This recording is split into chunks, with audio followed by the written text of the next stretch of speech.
Hello, hello. Hello, everybody. It's been a while.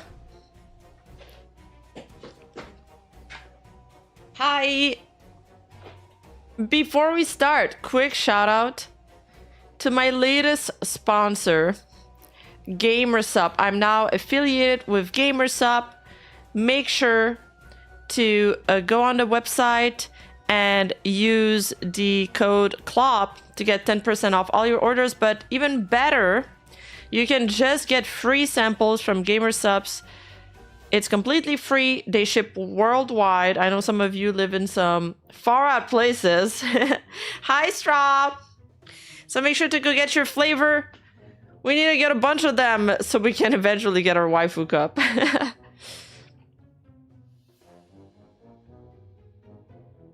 No, we're not gonna get artwork of us on their product until we show that we can sell some, you know? We need a Rima flavor. Well, that also comes with sales. We do need a Rima flavor and cup. That'd be awesome, honestly. That would be really, really fucking cool. They send me a bunch of like cups from other VTubers and they're very high quality. Is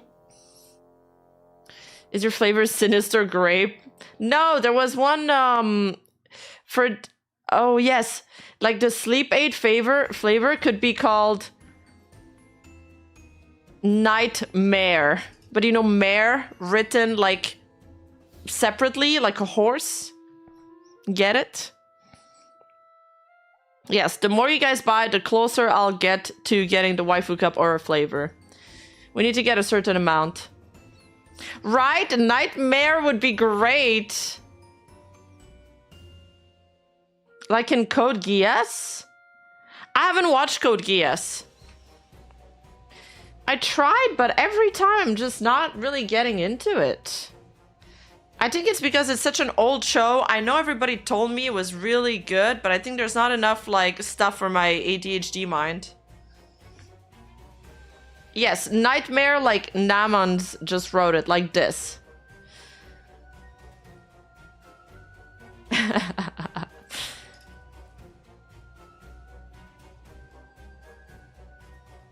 Oh, their mechas are called Nightmare Frames? Really? Interesting. Alright, so today we're going to be calling about VirtuaCon. It's a con, fairly new. When it first popped out, everybody was very, very excited to join. And then suddenly, very recently, there's been like a mass VTuber walkout out of this con. Everybody that had signed up months ago for this and that showed like great interest, suddenly they all decided to pull out. So everybody was kind of wondering what the hell was happening. I have people like Victoria here. Naymare. Thank you, Yinka. There's Victoria the Sun Eater here, tweeting, "Hi all, unfortunately I will not be participating in VirtuaCon this weekend. Information has come to light about the backers that I do not align with and such, and I will be stepping away. A lot of wonderful creators and organizers put months of work into making this event happen. Please don't blame any of the creators. Most were just excited to participate and trusted that the people running the event had everyone's best interest in mind.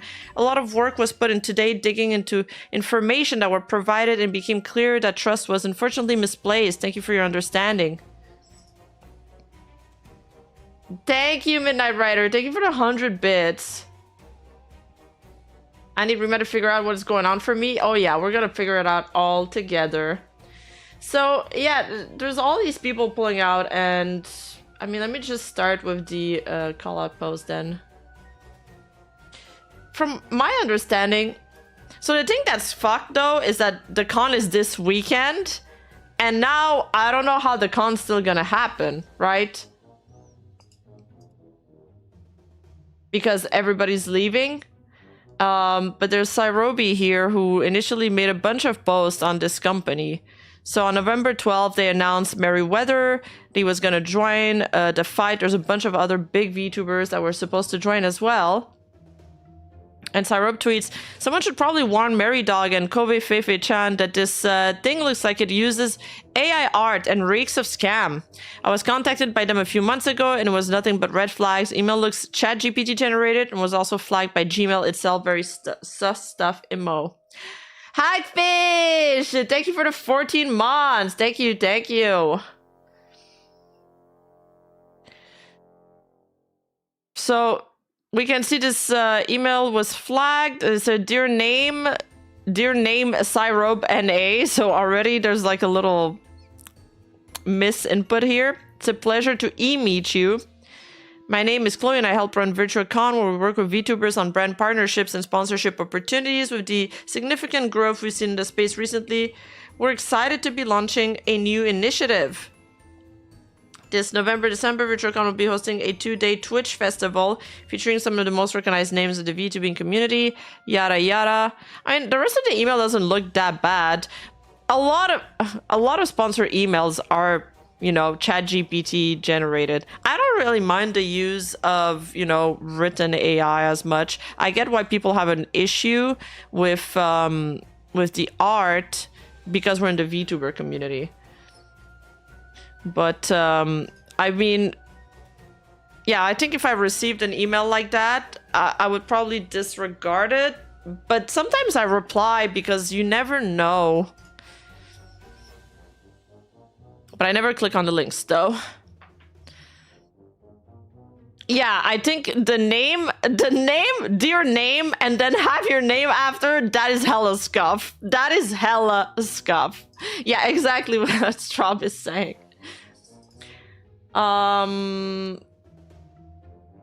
Wait, Kimchi. Code Geass is too old, but JoJo isn't? Well, JoJo's timeless. I will watch Code Geass. I will watch it. It's just, I don't know. JoJo is keeping my ADHD on the entire time. Probably because there's a lot of men in pantsuits. So Syrup here continues, says, I thought they looked close into it because it sounds like a cool opportunity, but like the tone is so clearly AI generated and all comments and followers before these endorsements were bots, lol. I would be very surprised if this was legit. It reeks of AI. Okay, so the following and the comments being bots, that is more of a red flag. Yeah. But how does he know, or how do they know that it's bots though? There's no really proof of that. So the other thing that people are saying is that also the PFP is AI generated, and so is the logo, which I don't see any flagrant mistake, but it could be. I mean, if the Are we trying to say that they bought 162 followers? Like, if they bought a follower package, they should have bought like 2K at least.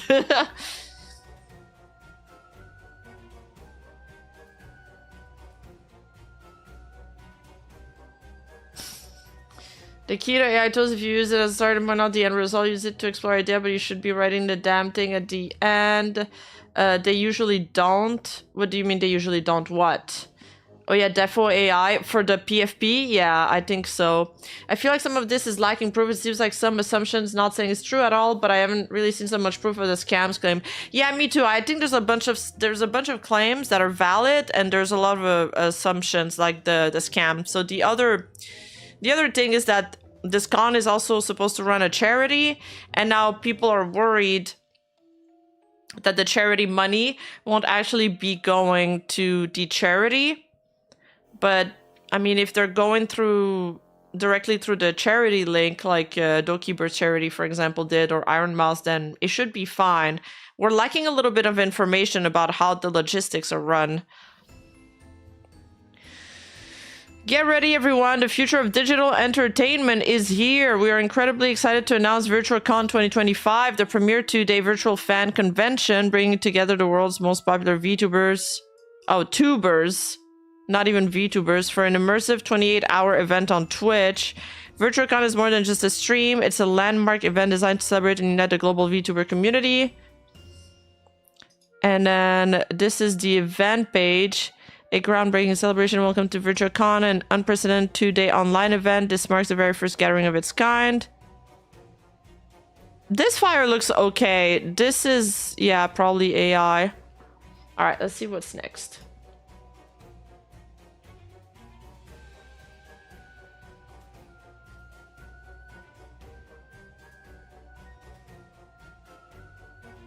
The other claim is that there's a lot of, like, the organizers are tied to crypto and NFTs and AI. But then again, the other thing that we pointed out... Hold on, let me find a photo. Is that, like, you could join their Discord server. And this is the... Shadow, this is the organizer of the VirtuaCon, right? And his pronouns are buy/sell, and his name is Shadow Crypto. There's his Twitter connected and his Facebook. Like, they weren't really hiding it back then. There's not really new information that came out since October. It's just that, I guess, whenever they signed up, they didn't check. Yeah, buy, sell. Like, buy. Very subtle. So it's just that, I guess, that no one checked back then, and then somebody suddenly, you know, one person is like, oh, I don't want to be associated with this, so I'm leaving. And then it produced some kind of snowball effect where everybody decided to also leave. But then again, I understand not wanting to be associated with, like, NFT, cryptos, AI. Sometimes it's just not worth it. Masi Mitna, welcome to the Q Squad. Thank you for the sub. Thank you. And Namans, 19 whole month. Welcome to the Precious Squad too. I dropped a joke in a super during starting soon. If you want to read it after going over this. All right, will do. Thank you. And here, this is his Twitter profile, co-founder of CryptoChain PH, member of Livox Esport, member of Market Warriors, angel investor, community manager. All opinions are my own, NFA. Now, I don't know that much, okay, about NFTs and crypto. I know some of it could be legit. Some others are like noob scams, probably. So, yeah. What else is this tweet saying? Was this guild doing the sort of things described in this section of the wiki entry on this game? Again, how much is this person involved in the con? And will there be any crypto/AI promotion or usage? The mascot for the con does appear to be Gen AI. I know the tournament is going to be raising money for charity, so I want to believe everything here is above board, but from what I've seen so far, I think I'm pretty justified to feel concerned. If us VTubers are being asked to support this con, we need transparency. So this is the game they made. It's a blockchain game developed by a Vietnamese studio known for its in-game economy, which uses Ethereum-based cryptocurrencies. It's been called a pyramid scheme that relies on cheap labor from countries like the Philippines to fuel its growth. It's a game pyramid scheme. Ooh, Shiri Novella. Midnight Rider offered a sub to Shiri Novella on the Twitch. I thank you so much. Thank you. Buy Rima Coin. It's thoroughbred, stable investment. Yes, please do.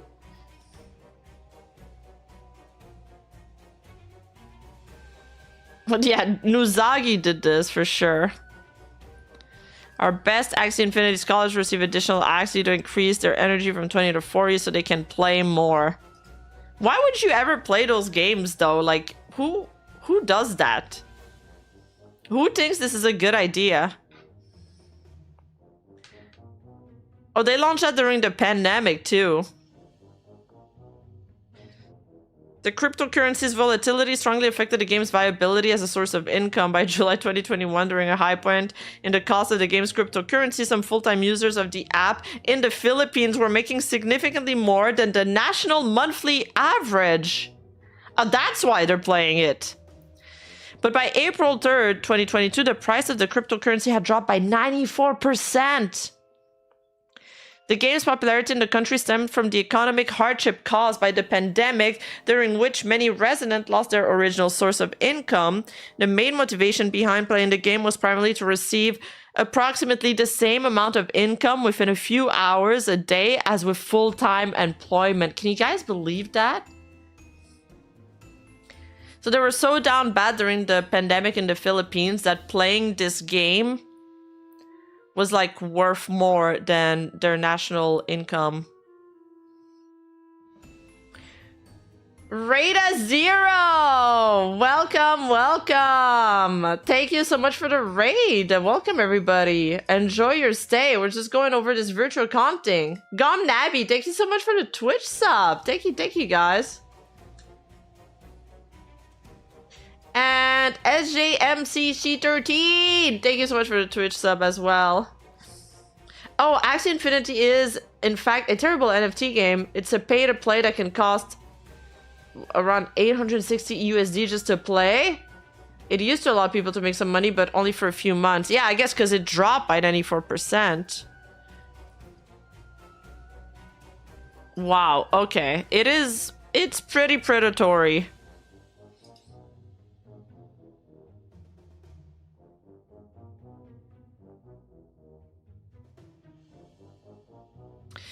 Have I missed something? Or am I seeing a lot of friends joining this VirtuaCon thing when this event clearly used Gen AI art? And don't get me started on the other concerns about this event. I hope I'm wrong.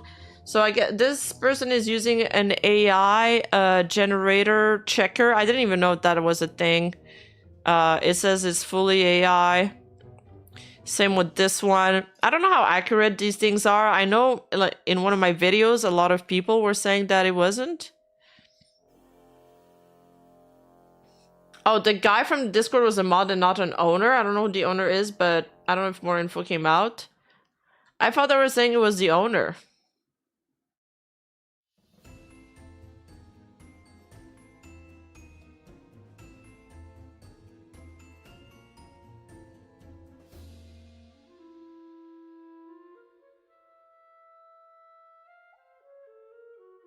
Who exactly is running this event? As you can see, they have a mod in their Discord server who is the co-founder of a Philippine-based... Oh, yeah, it's the co-founder of the game, not of the event. So maybe it's just a mod. We don't even know who the founder is.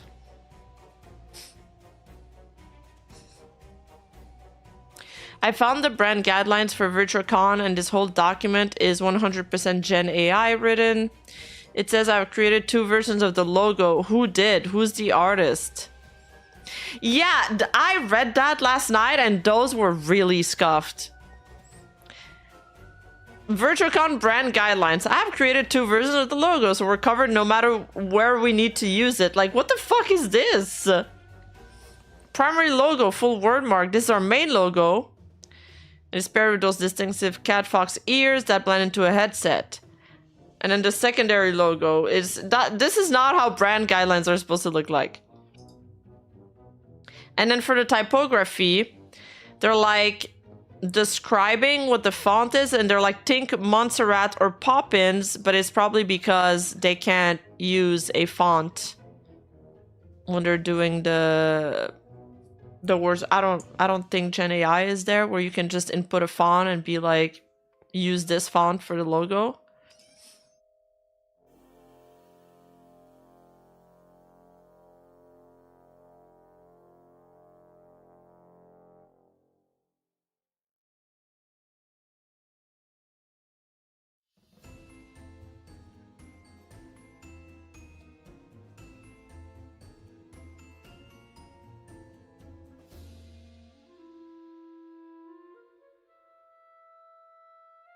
Would love to be wrong about this, but I'm trusting my gut on this one to be sketchy as fuck. Let's see. I put their Twitter PFP in 3 different AI checkers, and 2 of them came back as if being AI generated. Once I'm on PC, I'll look more into it. Just sucks to see so many VTubers a part of this, if it's true that majority of it is AI generated. I mean, like, Merryweather is an artist that runs a comic company, so for sure he's not gonna want to be associated with that, I feel.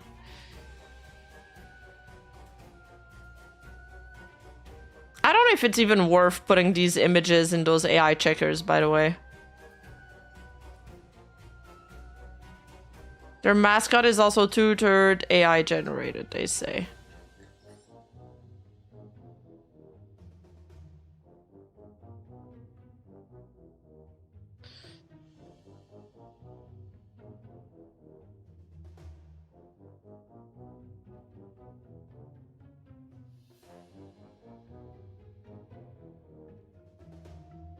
Digital VTuber event VirtuaCon announced with viral lineup streaming December 20 and 21. They even had like a Game Press article.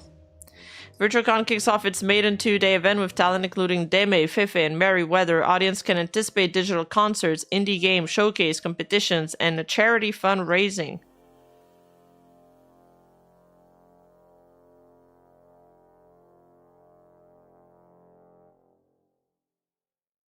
So it seems that it's a virtual only event, like you don't show up physically, is my understanding of this. And they're like heavily promoting these VTubers. Let me check Merryweather. I was supposed to check his Twitter.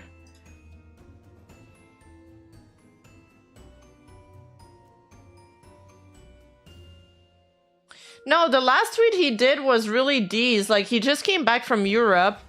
And he's like, oh, hey, guys, I'm fully back in Europe. What's going on? And everything's on fire. And then he also tweeted this, trying to figure out what's going on with VirtuaCon. But there hasn't been any updates since then.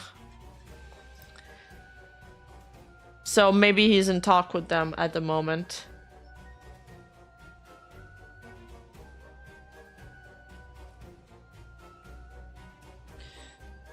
There is Kurumi Lucians, who announces that she's also pulling out. A lot of normies IRL love AI. I see nothing wrong with it at all. Just saying, yeah, no, absolutely. I mean, they teach that thing in school now. Did they credit or list the artist of the logo? Ah, you know, that would be such a good tell. Why did no one check that? I don't think they did. And their website is just like one page so far. It's like in construction. It's like coming soon. So there's not info on the logo there either. But it's a pretty neat website. It looks good. It doesn't look very cheap. Let's see what the Kurumi Illusion is saying.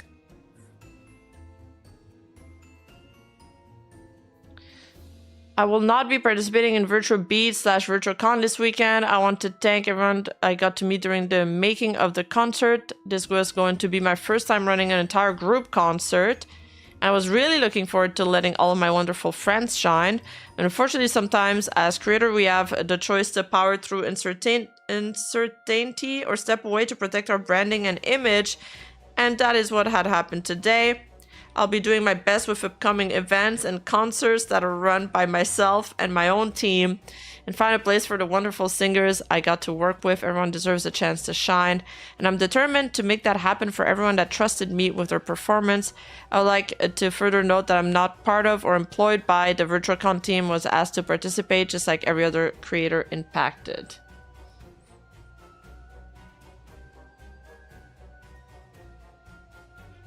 Engie is also removing themselves from the con. Hey guys, unfortunately, due to new information being released about the organizer, I'll not be participating in VirtuaCon's Virtua Beats concert this weekend. Please do not blame the talent, we certainly didn't know. Additionally, please note that despite backing out, all the performers had all already submitted our files to the concert. So if they play my concert footage, it's without my consent. Thank you for understanding. I think it's very disastrous for VirtuaCon. I think for VirtuaCon, the most important thing is everyone was able to step away safely. All of the posts saying I saw the red flags way before came off really insensitive and as if to capitalize on the situation rather than spread awareness.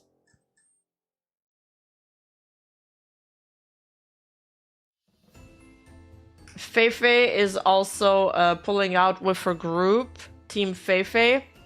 I hate to bring up bad news, but I will no longer be working with VirtuaCon. Lots of information came out today that I had no awareness of, and after looking through all of the data, I do not feel comfortable supporting this event. It really sucks because I was so excited for some of the projects and panels that were planned, but in times like these, I have to stand for what I think is right.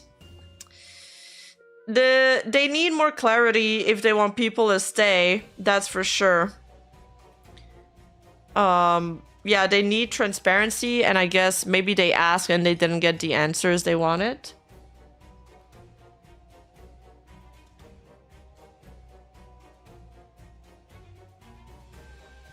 Angel also tweeted about it. Unfortunately, I'll be stepping away from my involvement with VirtuaCon after reviewing more info about the event management team. I do not feel comfortable performing as their host. She was gonna host. I had a lot of hope for a VirtuaCon that could feature lots of creators at a convention, accessible to everyone. But this is not something I can align myself with from a moral standpoint or a professional one. I send my love to the other talents involved in this mess, as well as a large apology for anyone looking forward to this event. I made a typo. Well, you get the point. Fuck AI and crypto and all that jazz. Let's make cool shit ourselves instead. And this is directly from Feifei's and Victoria's server. I hate to bring up bad news, but I will no longer be working with VirtuaCon. Lots of information came out today that I had no awareness of, and after looking through all the data... okay, it's the same as the tweet. I'm not going to reread that. For those unaware, VirtuaCon was a charity event this weekend. Alright, same as the tweets.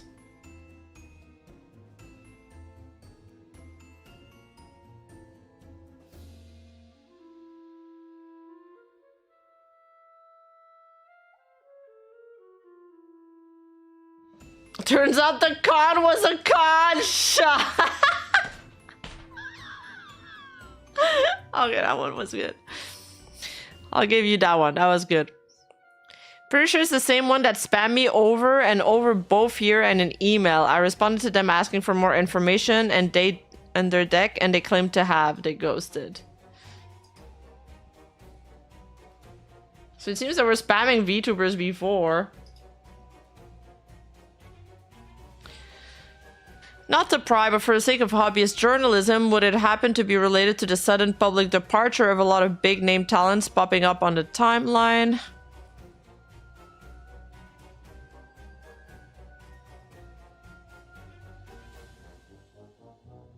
Yeah, probably.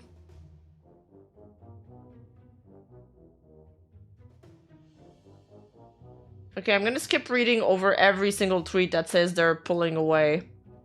But Hades said, me like many others, I'm stepping away from this. Ebiko,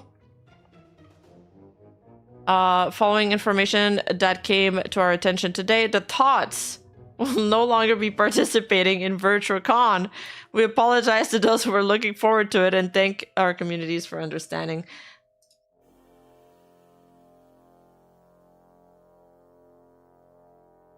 What's interesting is that they had a tweet about the Immune Deficiency Foundation. Thank you to our VTuber community. The Immune Deficiency Foundation is... wait, I lost the line that I was reading. The Immune Deficiency Foundation is honored to be the main beneficiary of Virtual Cup as part of VirtuaCon on December 2021. The virtual convention brings together VTubers and digital creators to celebrate gaming, friendship, and fundraising. So, they were partnered with Virtual Cup, but they deleted this. So, even the charity doesn't want to have anything to do with them now, maybe.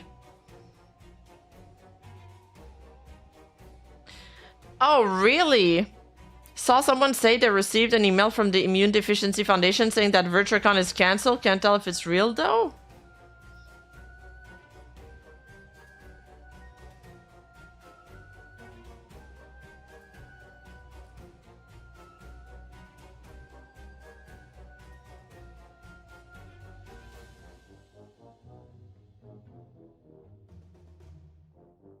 There was also this comment on a YouTube video.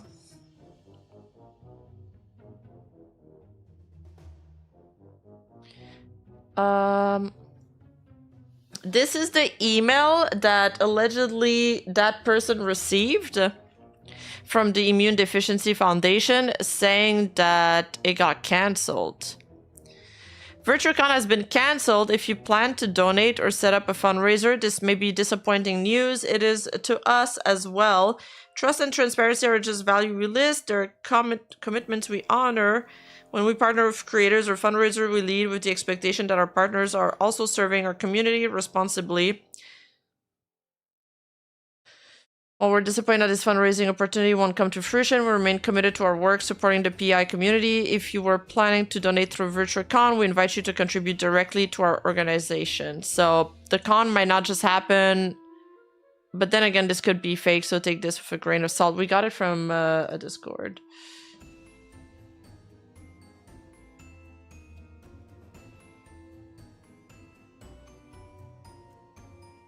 There's also this. It was a comment on a video, and that Strop sent me. Thank you, Strop. Us game devs were given a pretty high price to get our game in, so there is quite a lot of money involved, making this a wilder situation. We've essentially paid to be in an event on the basis that these big creators will play our games, and now the creators are leaving it. It's going to be interesting to see if we'll be offered our money back or if that's just lost. Update, it does seem like the creator of the event is very genuine and also struggling with this whole thing. Doesn't seem like they used AI from what they are saying. But the cascading effect of the creator leaving is causing the event to die out, to my knowledge. They will be refunding us and shutting down the charity donation plan, as the money is obviously not there anymore. And as far as I understood, they aren't involved in any NFT or crypto things. The portfolio of that artist is some NFT stuff 5 years ago in 2020. Wait, from which artist? The logo artist?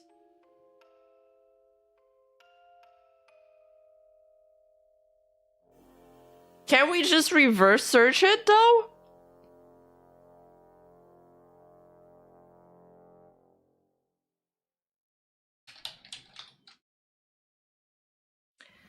Why don't they credit the, they could just credit the artist and that would be settled.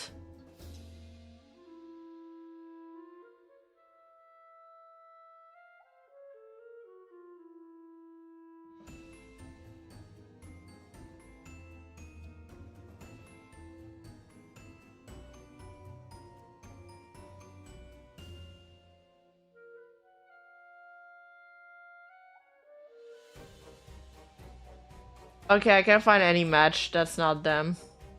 I don't know. I haven't found the portfolio of the artist. Yeah, no, that's true. If they did get refunded, then good for the game devs at least.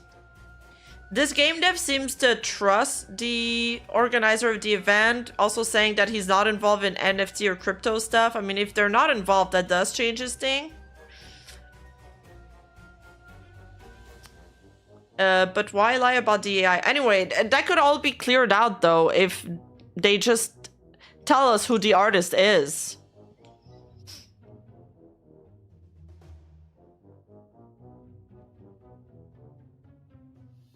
The only reason they have for lying is trying to save face with whoever is commenting. Wouldn't they make a statement ASAP? They should. Let me check. Again, I'm on their page right now. But yeah, and they still haven't said anything, so... Like, 2 days ago, they were still announcing stuff. Yeah, y'all are cooked, bro. About that. This H. Burley, Rebozo. So is it canceled now? Elephant in the room address me? Well, well, well. Yeah. Hika! Thank you for the 5 gifted. Yeah, I have to... True. I mean... I don't know why they would be delaying a statement if they have the proof. I just don't get it.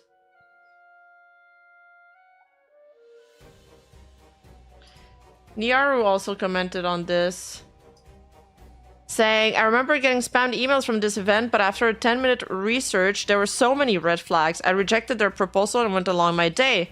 With that said, I generally believe there's still not enough awareness or knowledge of how to vet the events you apply for. This is why it's important for VTubers to do research on events they are asked to participate in, even if they are being paid.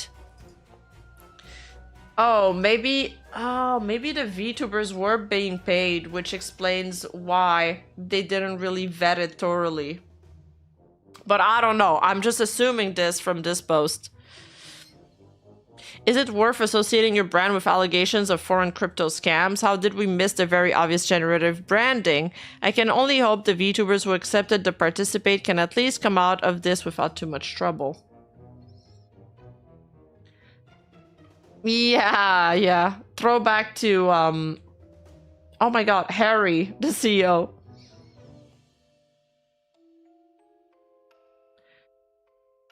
One last thing to add, because I can see this getting heated quick. Don't harass the talents participating, spread awareness and let them know what's going on, but they may be under contractual obligation to complete their agreement, especially if there is payment involved.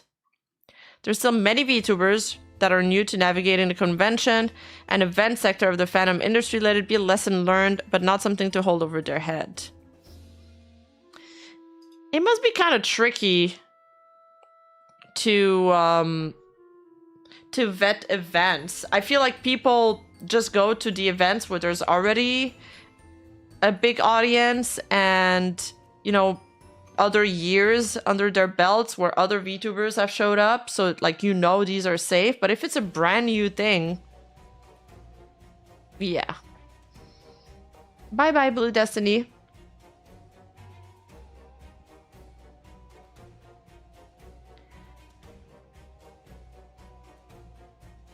Glad you saw this too, Niaro. I saw another post saying that at one stage in their server they had a post asking people to sign up for crypto site in order to get a special role.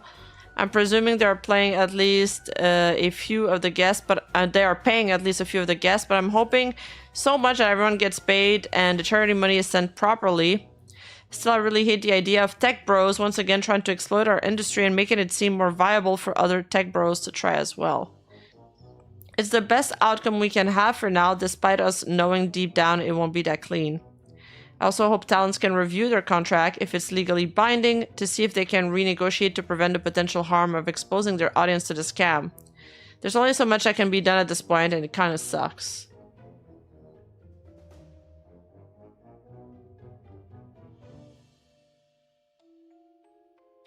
What I find uncomfortable is these responses are all based on feel, no concrete evidence, but what if they were wrong? Do people accept responsibility when they were wrong? They usually don't. No, they'd rather just step away from a possibility of being right, I think is the point. Like, they're like, if there's a possibility that this con is not what I hoped for, then I don't want to associate my brand with it. So they're like, I'd rather just pull out. And also, if everybody else pulls out, I mean, it puts pressure on the other that haven't pulled out yet. And then on the other hand, it's like the con, they should rush to make a statement at this point. Because it's in a couple of days, and if they can clear their name, they should do it. Like, credit the artist, provide name of who's the organizer, what does he do, what's his background. He might not, if he's not tied to NFT and cryptos, then good. That's 2 allegations right there cleared, right off the bat.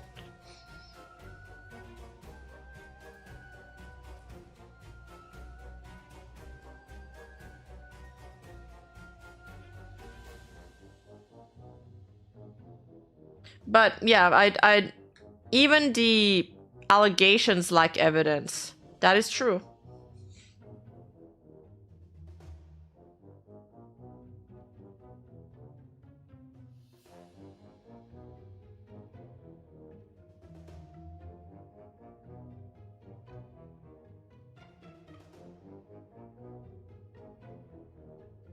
But in other funnier news...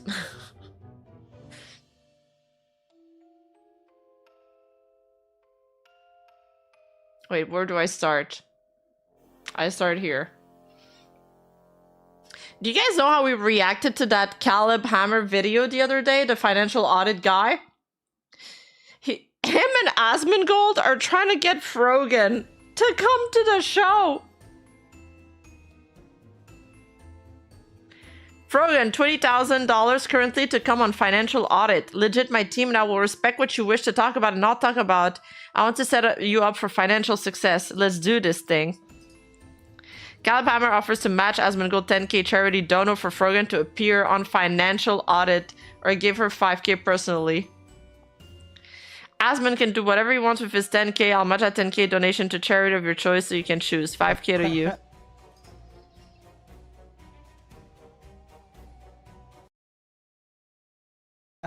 I mean, there's no way she's good with her finances, so I don't think she could accept that deal.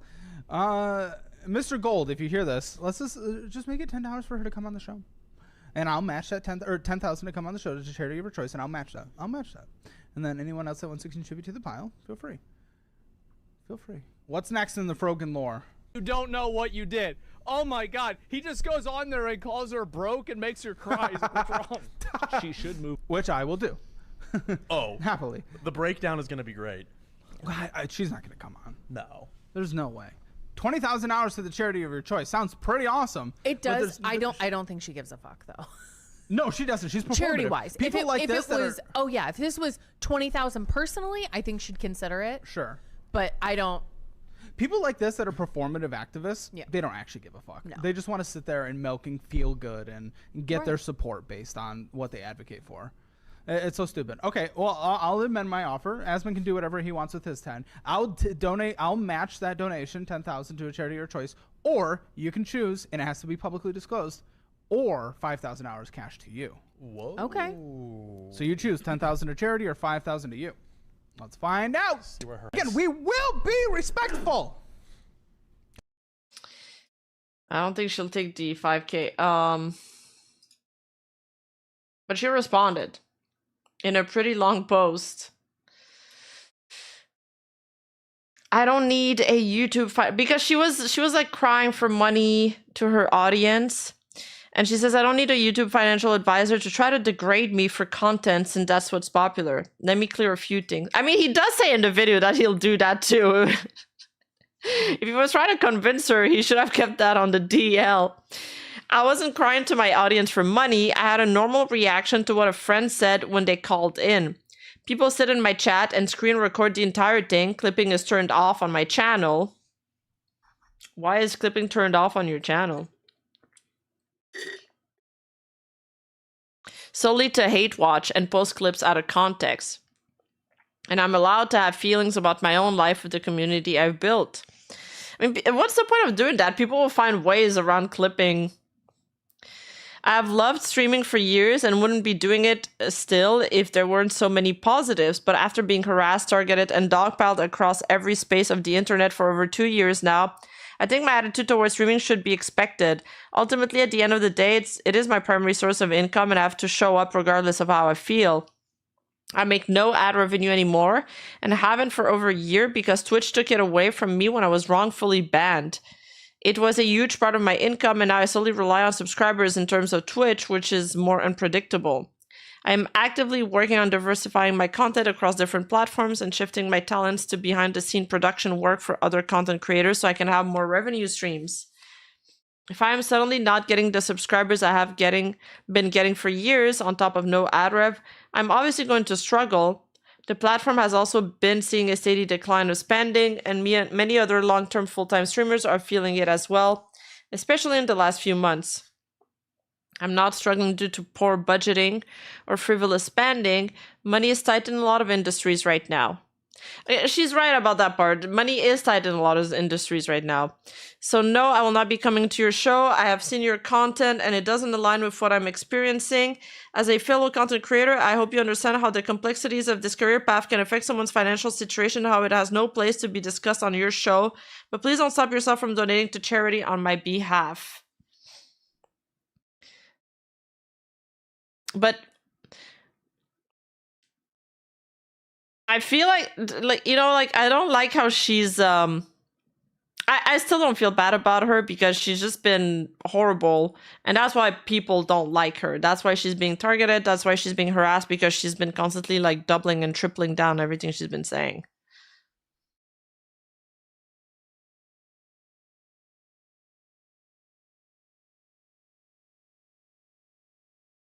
In October 2024, Forgan received a 30-day Twitch suspension, not permanent, and lost ad revenue monetization.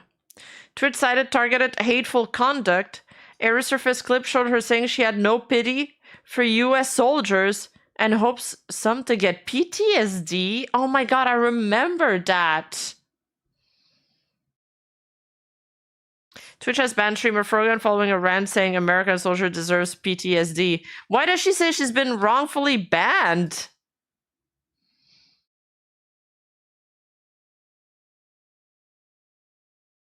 Not some, she wished all of them PTSD? Really? Does it show the clip? I feel like the video that I'm gonna watch is gonna show that.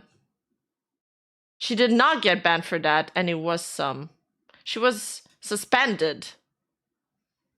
She was suspended, no?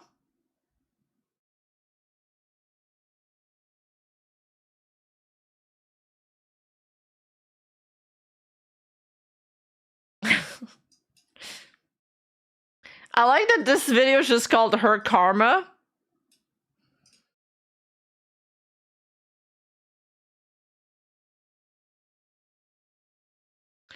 Oh yes, the Twitch panel. The Twitch panel.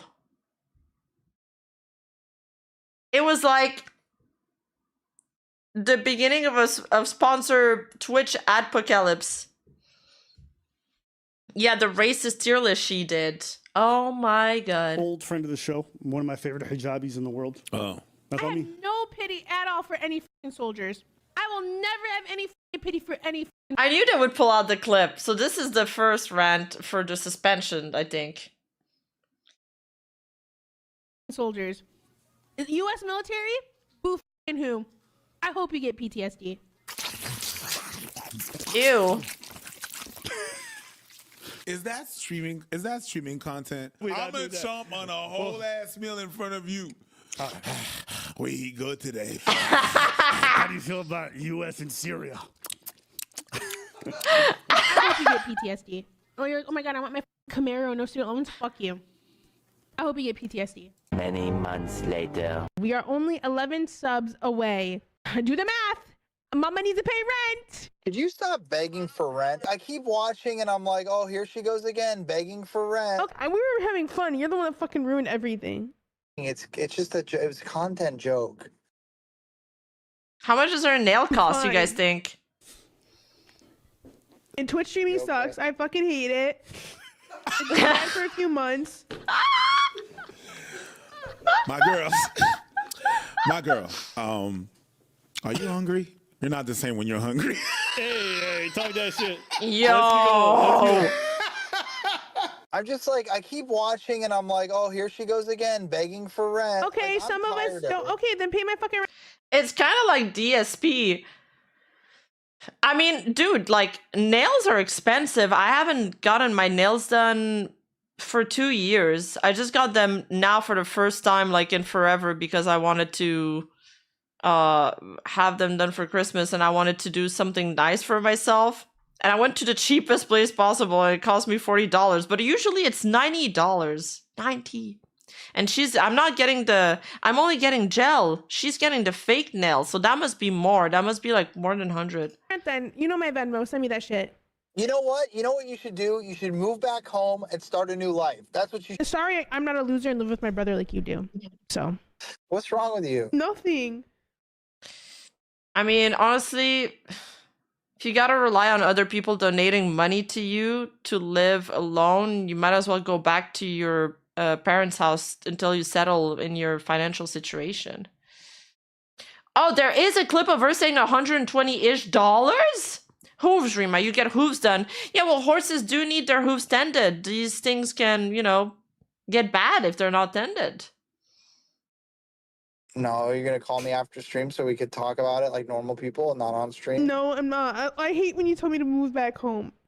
Yeah, but just have fun with it. Like, if you have fun with it, it doesn't matter. Forget about the money, just have fun.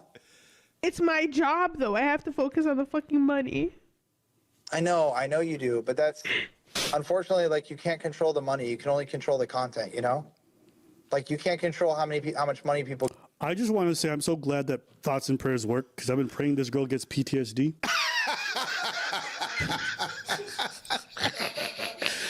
If you laugh, you go to hell. I swear we're gonna put that on the fucking sound deck. We're gonna put her crying. Who fucking who? It's not going to be something you can control. You can just control on how much fun you have, and then hopefully the money will come, you know? I guess. You know what that guy's advice sounds like? It sounds like somebody who's making money. He's like, yeah, it's fine. Just, you gotta control it. Just work, and if it comes, it comes. If it doesn't, it doesn't. As he fucking lays back in his Camaro. No. It's like what...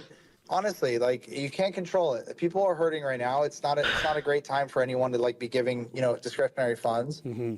So if you just have fun. That's the thing, though, is that she's like, oh, you know, money's tight in a lot of industry. Well, yeah, money's tight in your audience pockets too. Everybody's feeling it. It's not, I mean, and she was right when she said that subscriber income varies. It varies whether, you know, audience are doing well financially, and in times of economic crisis, it's not going to be so good. But that's kind of why you can't just rely on that. She doesn't provide an actual content. She just thinks she should be paid because she exists. Exactly. And if you're just turning on the camera and you're crying on stream, it's not great content. You're not in a great mindset. So yeah, I do like his friend's advice. These guys are saying that her friend sounds like a rich guy, but that's kind of the advice you gotta do. You have to do good content and the money will come with it. It's not, you can't force the money to come because you're doing content. It doesn't work like that. Is you pull out good content that you're passionate about, people will resonate with it, and if they like it, they'll subscribe. If they don't, it's okay, but it's true that you can't focus on that. Hassan doesn't pay his mods and Frogan's a mod. She just eats on stream. Good quality horseshoes are $100 each on Tiorima. I know, being a horse is expensive. You can lead the horse to food, but you can't make him eat. Well, in the case of her... And like, you're gonna make money. Yeah, this is the part where you make the poor person feel seen. Be fun. No, it can't. You know, like, just times are tough. I fucking feel you. I fucking feel you. As he's eating caviar, it's a good time. Like, do your fun stuff. I love when I see you. I was just fucking with you, but I really do like when you do, like, silly stuff. You're really funny at that stuff. Like the Joker thing that we did together, that was hilarious. Wow, it would be funny if I wasn't only at 189 subs and we're almost halfway through the month. You know? Dude, oh my god, please. No one's getting subs these last couple months. It's crazy. Sorry to disturb you. I just gotta talk to you about something. Oh no, it's a sponsor. I'm about to go on a trip, and I like to pack light. You know what I mean? The essentials. I'm talking about my passport, my wallet, and you know it's an. Bro, she was bad vibes. Like she went right back to eating. I feel like we could pull out a DSP clip of him begging for money, and it'd be the same. I mean, TBH, she's pretty close to being a lol cow. Boom, one push of a button. I got all my cards here. I have an extender right here. How did you guys know it'd be for e-sponsor before it popped up? You know, if you don't like the little dark colors, they have other colors. But what I want to talk to you about with Extra is they have new travel bag. Because when I travel, I just want to have my carry-on, right? Not only it's a wonderful travel bag that you put everything in there with a sturdy zipper, it comes with a pump. Yeah. DSP is funnier. You have the pump. Press of a button. It sucks. Pause. What the fuck? All the air out. and you're able to save on space. So all my stuff is compact. It's still sucking. Pause. Boom. And look at this. Pancake ready. It was all puffy and stuff. Now it's not. Wait, does it come with a vacuum? Wait, you guys actually like the Ridge wallets? Like you use them? Why do you guys have such little wallets? Why do you guys like little wallets? And I could just fit all my thing in my bag, and I have more space to put more stuff, and it's not full. And on top of that, it is waterproof. How do I know? Yeah, the ad is 1/3 of the video. That's crazy.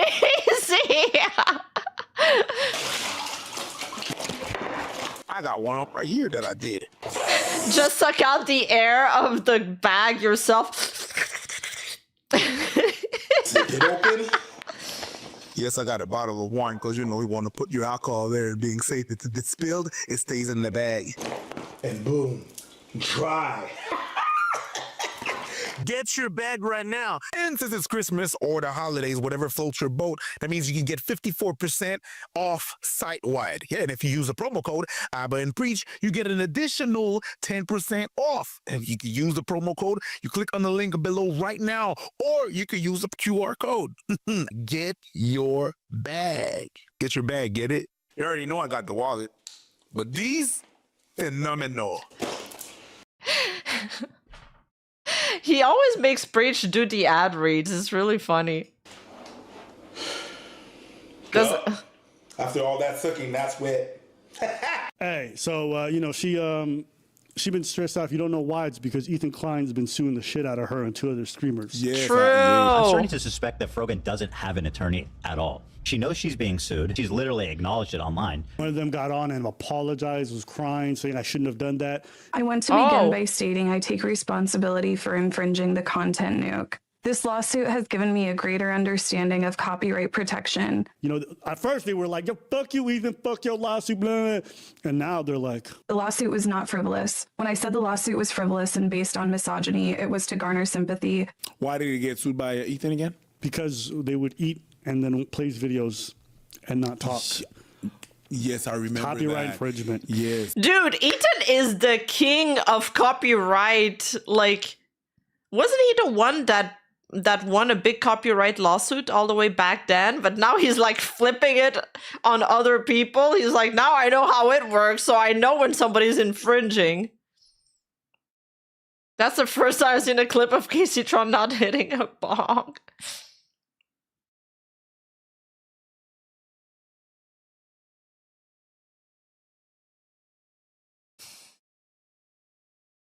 He lost a big copyright lawsuit? No, I thought he won it.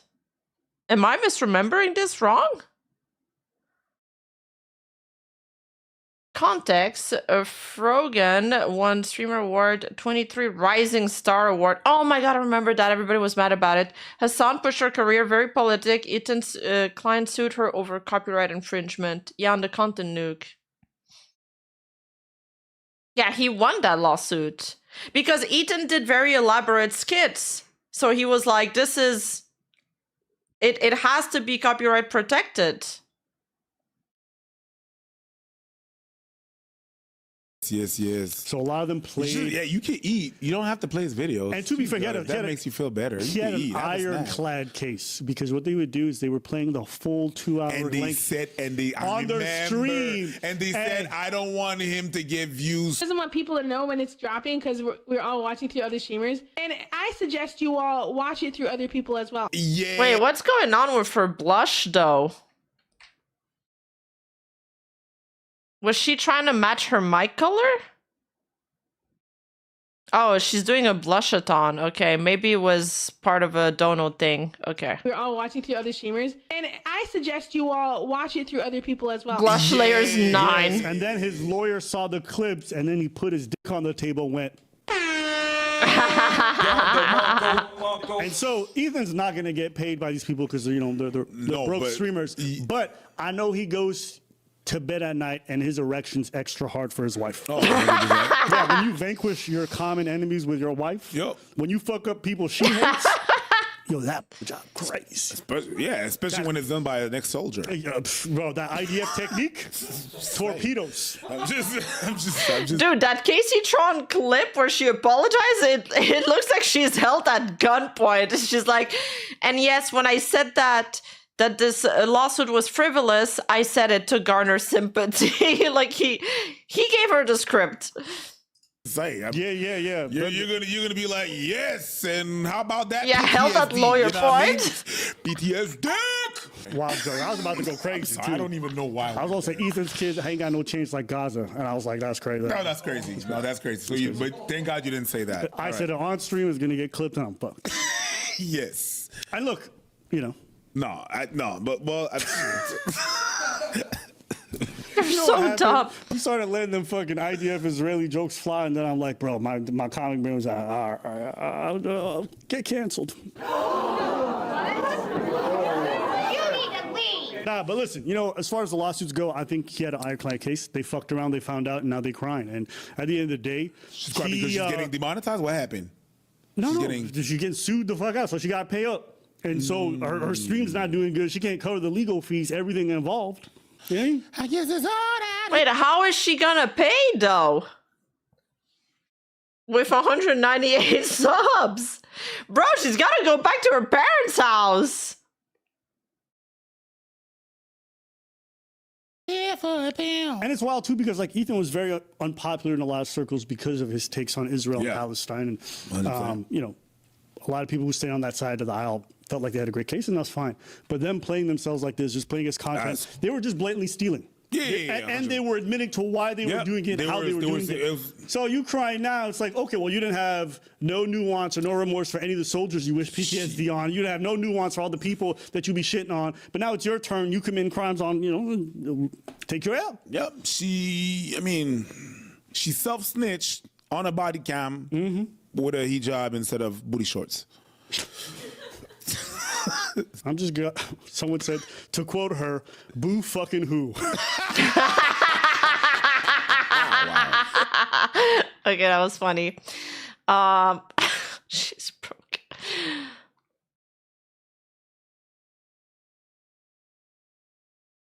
Here it is. In a straight one. Oh, do we want to watch this? No. What else do they have?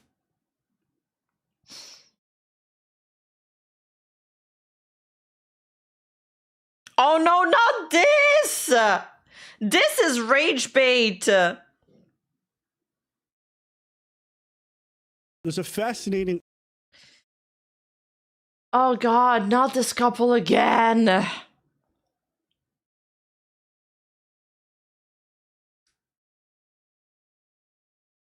No, it's okay. I don't know if it's okay. Do you guys know? I didn't know this. I just know they're insufferable. They're like this couple, and he's like a comedian. So Akash and Jaislin Singh, and his wife has been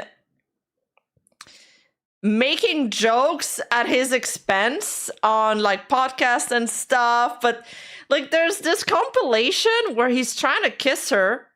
And every time he tries to kiss her, she like turns away, like she looks away from him, like almost, it's like she's disgusted by him.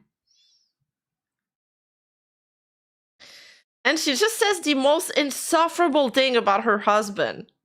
But then, yeah, he's a stand-up comedian, but then he went on a podcast or something and he defended his wife, and he was like, oh, we always joke like this about each other and stuff. But it's like, you know, when people say they're joking but you can tell that there's a little truth in it, it feels like she's not joking. It doesn't look like she's joking.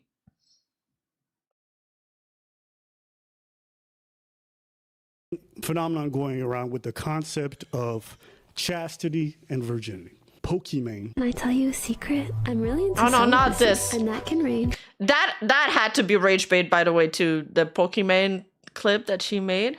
From not kissing on the first date to saving yourself for marriage. It's a whole spectrum. Did y'all catch that? It's not the same thing. I'm really into celibacy. And that can range from not kissing on the first date. I had to like rethink. Well, my embrace celibacy meme will be relevant. I think I'm going to tweet that in a couple days then. what celibacy was, because in my experience, essentially abstaining Yeah. for lengthy periods of time from sex. Is that fair? When you take a vow of celibacy, Yeah, it's you not can't necessarily that you're just re-become still a virgin. celibate. A vow of celibacy is just a reflection of the fact that you are going to abstain for an extended period of time. Not kissing on the first date. Aesthetic of purity, it's coming back into style a lot. But I think one thing that's fascinating throughout this whole Akash thing is that, she comes out with this podcast and she says, oh, none of it's true, it's just a joke. The only thing I try to do is just be myself. That's on her. TikTok. That's the wife of the stand-up comedian. That's her, okay? But like 10 times extra. So you're presenting this version of yourself online that's not true. I was committing to this bit because I thought that was the funny thing to do. And I want everyone today to sit with me through this whole ordeal as if everything she said is true. My wife also hadn't had any sexual partners, so that helped us connect a lot more. Let me ask you this: do you believe her? If you've seen her, then it's hard to believe. Yeah. I remember I was just like, what? With all due respect, your wife's a piece. Yeah, she is. Yeah. Congratulations. Yeah. I mean, she is You're- for you're- Rome. She's fucking gorgeous. I mean, I hate to say this. There was a different century, and I saw you guys walking right after you got engaged. I wouldn't just say. Yeah, and we're in the middle of Rome, and we always talk about it. When someone's for Rome, that level is like she You know what needs for to Rome be. means? She needs to be taken for the state. Like she's so hot. She's so hot. She's so hot that she unfortunately. That's literally gross, by the way. Saying that about somebody's wife in front of them, is this how guy talks to each other? Like, yuck. You guys wouldn't speak like this, though. She's gone to a level where she's gone so hard she has no rights. She It's so belongs to the cringe, emperor, bro. right? That's what it is. Yeah. What the fuck are we watching? I understand their comics, and I'll be honest with you, that's crazy. But they're having a laugh. They're amongst friends. Yeah, oh, hey, Armstrong. Yeah, I knew you guys would say no. I knew it. Like, oh yeah, for Rome? Wait, I want to think of a really nerdy thing to say. Name me the one Legion Centurion formation, Dad. Oh, that's such a good idea. We need Rima branded Purity Rings merch. Oh my god, yes, let's embrace celibacy together. If they're okay with it, whatever. In their dynamic, despite being religious, despite being from a cultural background where this kind of thing is, semi-important, despite being from where they're from, the idea of virginity only matters in the context of, did you get penetrated in your vagina? Yes? No? Don't say those words. But that betrays the whole idea of what it means to actually be a virgin. Like conceptually, virginity back in the day was more about control and economics, right? You did that so you would, preserve your lineage, dowries, inheritance. Well, you needed to be able to prove that you were your father's son. And so it was really important at that time that virginity was maintained so that people who were getting married could easily ascertain who the lineage goes on to. There was also a spiritual element, but for the vast majority of it, a lot of it was about controlling economics and social fabric. Today, in the more modern time where those kinds of things are not as important, a lot of virginity is either due to being the fact that you can't get none, you come from a cultural background where some of You can't get none, or from a more spiritual place where the ideas of abstinence, the ideas of waiting for someone that matters, all these things are important. Why I come to this? These two in this relationship present themselves that way, that this is like a spiritual thing. They want to share it with someone that matters. A part of it, like I'm very proud of the glow up. your religion, though, like you. My dad actually had a good sex talk with me. In the Gita, it says, sex is the closest you can get to heaven while on earth. But it is only that if it's with the right person. This whole idea of like virginity being this like sacred thing, and that you have to have self-restraint, that you have to show respect for how you engage with sex in general. Sure. Then Okay. you get on here, and then dudes is talking about taking your wife, whether or not her virginity is limited, Yeah, I understand that, but it's like it's not complex. But there's like a world where I think that some people can be compartmented. You understand what I'm saying? Because you got your comedian side that conflicts necessarily with your sacred side, that conflicts with your Indian side, that conflicts with your married side. So you got your comedian side, and he's in the comedian settings where it's those jokes and it's okay, compartmentalized, and sometimes like it's like a Venn diagram, and we fit in different. So it can be sacred, but now I'm in like in another circle when it's not, with people that it's not. So I'll allow it, but yeah, I disagree. Why a ringless Rima brand chastity belts? Thanks for censoring the word. Good idea. What happened with VirtuaCon? Everybody just walked out because allegations of AI, crypto, NFT, but there was no solid evidence. But the company also didn't make a statement. With that idea, I don't think you can keep saying you feel like it is a sacred thing if you then just take it, you know, I mean, take a dump on the whole thing and then bring it back to the sacred spot. Like, you either treat this thing like it's sacred or you don't. But if you're not going to into a different context, then that's like saying, yeah, you know, we are married, this is a covenant, but then when I go to Cancun, I'm fucking other bitches. You think you can take it out of the sacredness depending on what circles you are? You and I are very good friends. I'm not saying that's the case, but imagine. Debatable. A certain level of like, these are things I've told you, respect that. I go take this into another context where now I'm on stage. You've confided in me something, and it's sacred between us that I hold that secret. I get up on stage, I betray that. Am I still holding it sacred? You can't say that. I've literally gone on stage in front of strangers in a stand-up routine and shared your secret with the world. That betrays this thing that you claim you hold sacred. This idea that you just compartmentalize and that all these things that are independent are not going to clash is not real. You do at some point, how you behave here affects how you behave there. The idea that these two things are like separate, but they overlap, but they can coexist. No, no, no. If some things are diametrically opposed, engaging in this behavior here will fuck up what you believe here. And that's called cognitive dissonance, I believe. Is the idea that you're trying to hold these two ideas simultaneously, not recognizing you looking at them. They clearly. I feel like we should have watched a context clip for what these two people have said before, so you guys could understand how cringe they are. You have an understanding that that's okay to talk about them things outside. Like she's talking about it, he's talking about it. So what's the problem? That's not the point. It's not about how they understand it. It's about the concept of what virginity is supposed to represent, what chastity is supposed to represent. The same way Pokemon might have to understand with every that she meets that, you know, celibacy is just not kissing on the first date. It don't matter how they understand it between each other. These are concepts that exist in the world. Words have meanings. You're going with the literal definition, not understanding there's a principle behind the word. That's akin to saying I'm a virgin because I didn't have a wiener in my vagina, okay? But then you sucked 100 on a Saturday.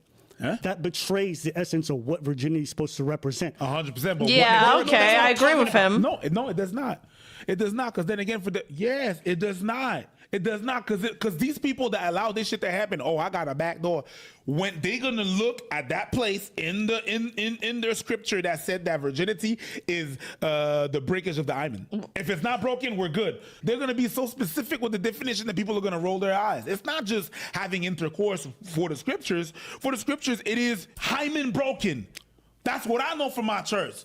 Then you could have your definition or whatever, It's not.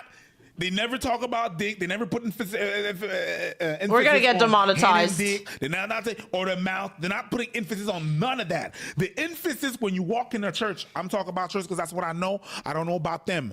The 6, so maybe it is. But the emphasis that it is put when you go to church. Oh wait. We got something going on. That's VTuber related, and also I feel like that we're getting too lost in that talk. I just wanted to see what they were saying. That's dumb again. But so Variance Project is a new VTuber agency, and last week I believe they suspended Fancy Fido, which is Huni's new incarnation. And now, today, they just announced her termination. And apparently she's live right now explaining it, so I think maybe we could switch to it. But let's just go quickly over the termination letter. She says, they say, after careful consideration, we have made the difficult decision of terminating with our talent Fancy Fido, effective today. This decision was made after thorough reviews of the following infractions: public breach of NDA and confidential information, failure to uphold contractual obligations, ongoing behavioral issues internally. While we understand this news might be disappointing, we believe this step is necessary to protect the integrity of Variance Project and the well-being of the community. As this matter involves contractual and confidential info, we are unable to provide further details. Fancy has chosen not to have a final stream at this time, and we will respect her wishes. All videos and shorts on the Fancy Fido YouTube channel will remain accessible, but live streams will be removed on December 31st, 2025.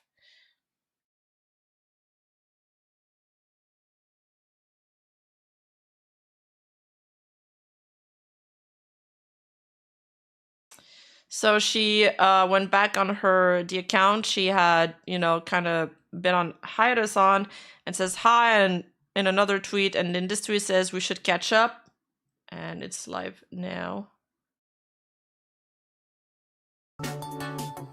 Oh, it ended already, so it's a short announcement. Okay, let's just watch it. Starting soon.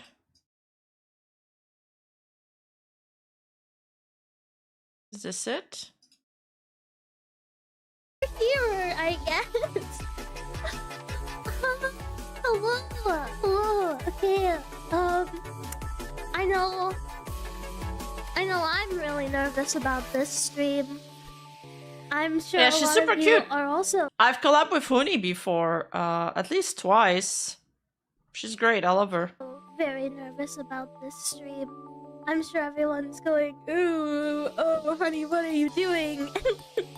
And I want you to know, I have the same mindset right now, okay? Oh, honey, what am I doing?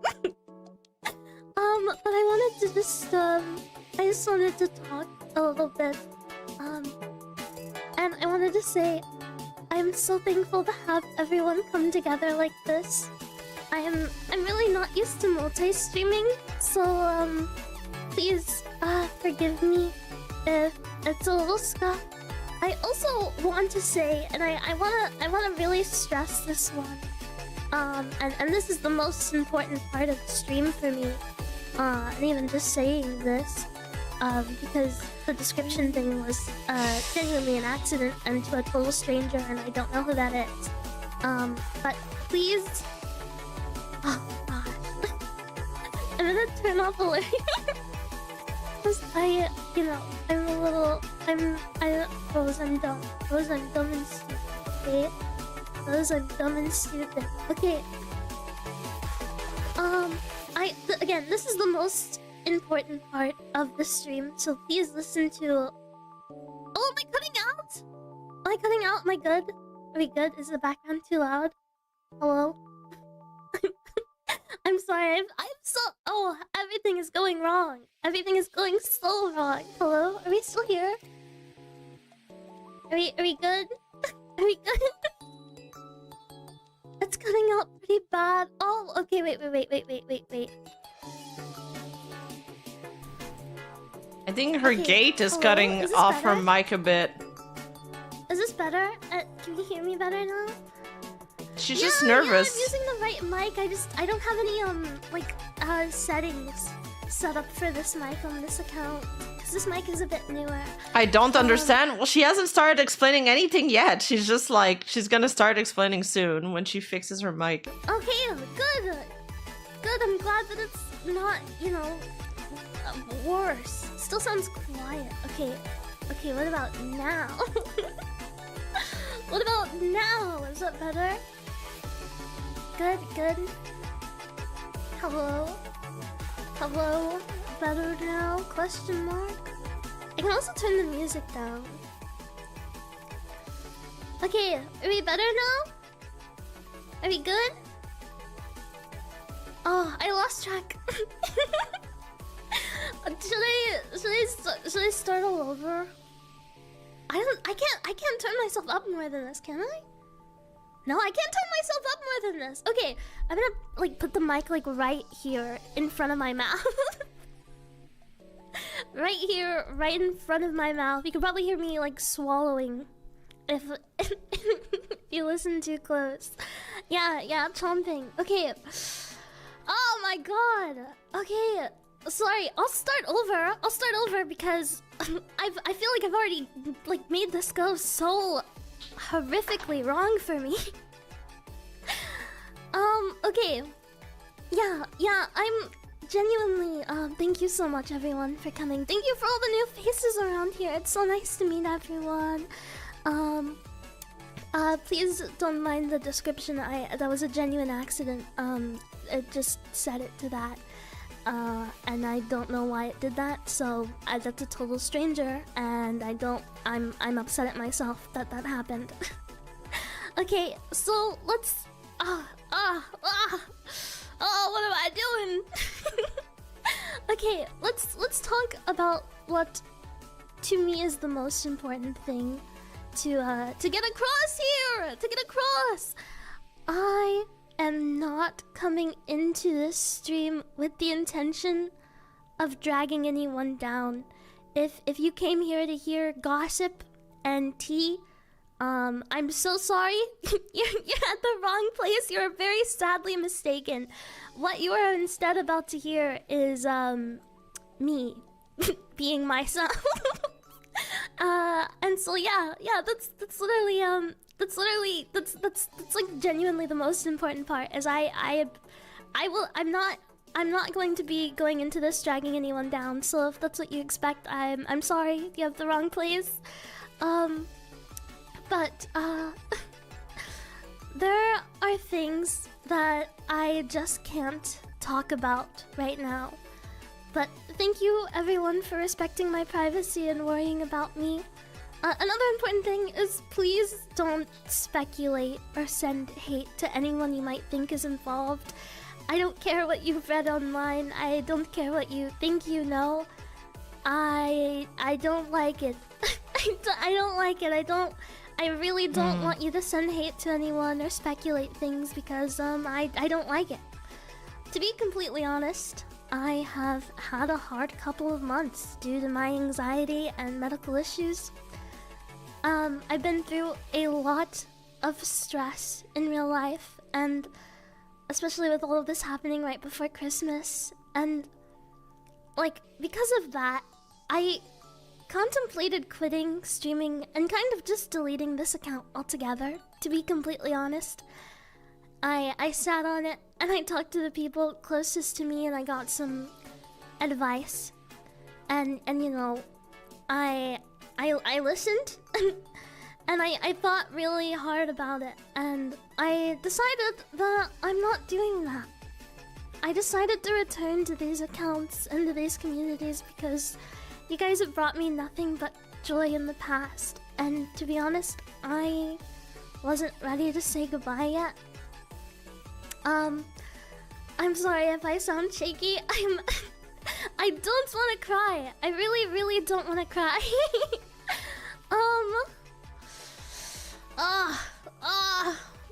Truth be told, losing everything like that was devastating to me.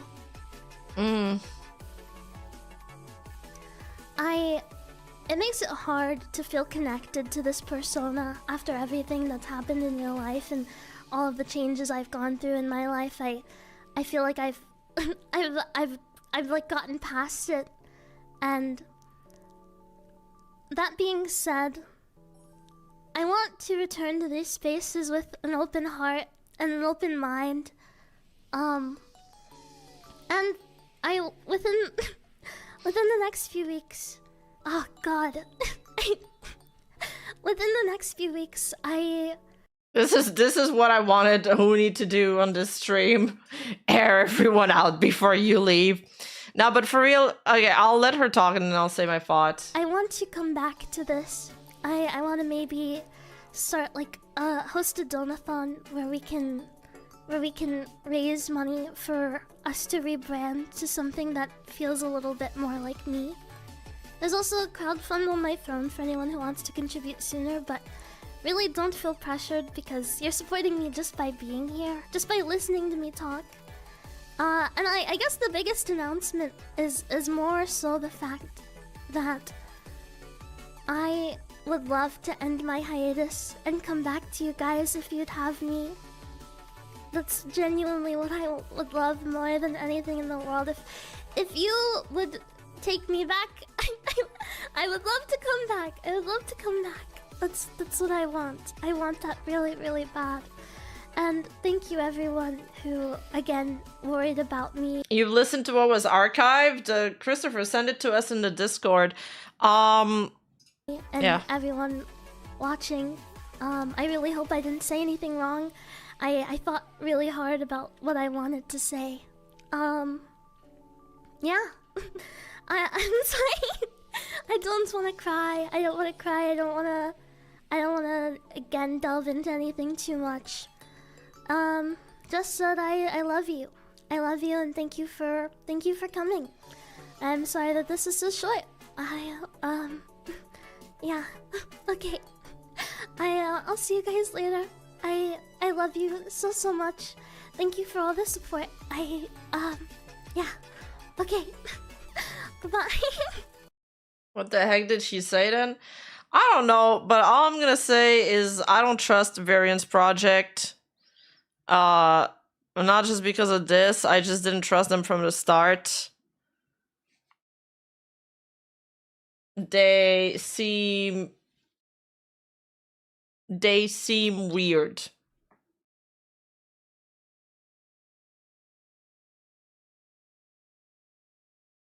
They seem weird. I didn't trust them before they even started. I don't know. And the gen mates also. I don't know. I wish Huni gave us more information.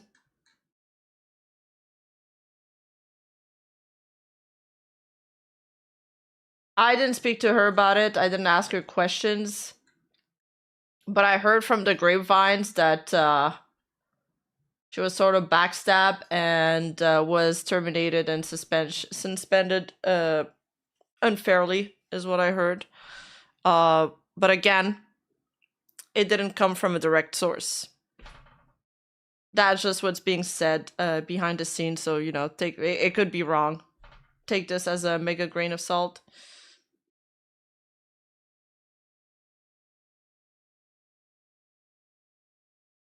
Midas did say that she's gonna keep streaming on both accounts. So why does she get to stream on both accounts? And it seems like they believe that she breached NDA. Oh, whoops, wrong thing. Let me pull it up again. I do like Midas. Public breach of Indian confidential info failed to uphold contractual obligations.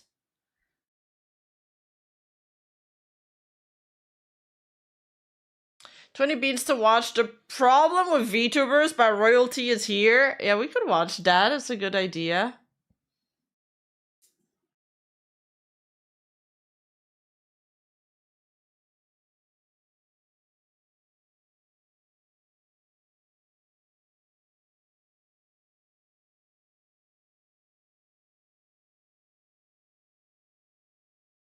So are they allowed to stream on PLs, or is that just not enforced equally?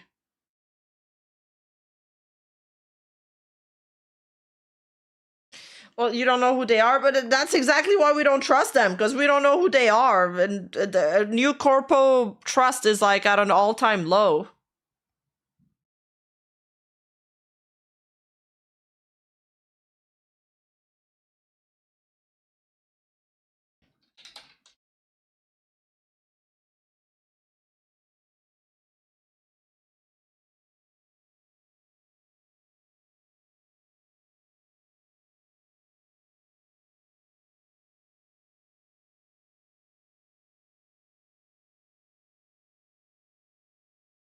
You're super.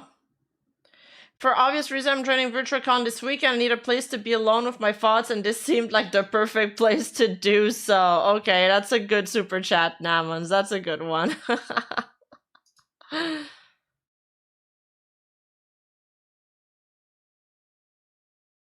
From what I heard, they were allowed to stream on PLs. Well, we'll see, I suppose.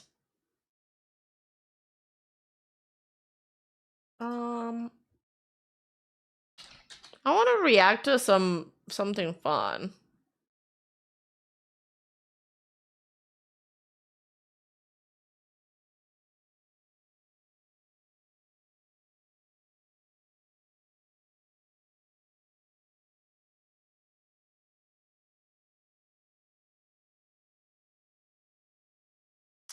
Oh, internet anarchist made a video on that comedian and his wife, how this comedian's wife ruined his career.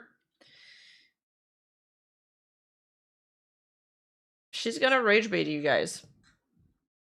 Or we can watch Royalty is Here, the problem with VTubers.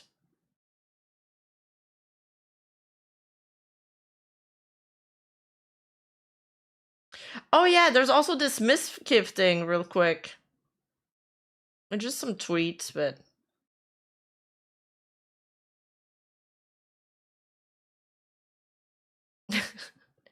Miskiff went live on Kick for the first time, and his entire chat was spamming CX and Ice Poseidon made you.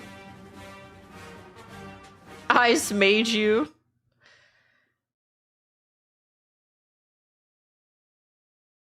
And then here, he denies all allegations from Eru and says the truth will come out in court. Emery has made several accusations against me, some of which were outright false, and the resulting court case, both with Emery and OTK, are things that I plan to handle privately. Oh, LM in the reply. I'm willing to allow Miskiff to present his defense, but he's going to need a whole lot of evidence to overcome the presumption and public perception against him. The court files will not be private, but indeed very public, similar to the Ethan Klein case coverage. I'm sure all of you can recall. In October, I'm sure all of you can recall, Emery went public with the information that we had a secret relationship and we've been in one for the past couple of years. She has made several accusations against me, some of which were outright false. True. Wait, he says some of which? So which one were true? The resulting court case, both with Emmy and OTK, are things that I plan to handle privately.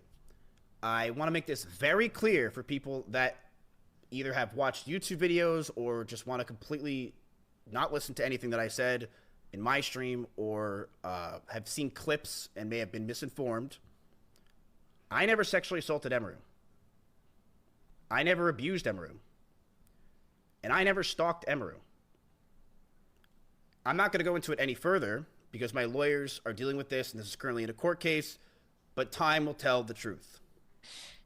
Yo, for sure, these headsets will create a head dent if you wear them for too long, right? Like, are you guys seeing the same thing that I'm seeing right now? Because now that I've noticed it, I can't look anywhere else.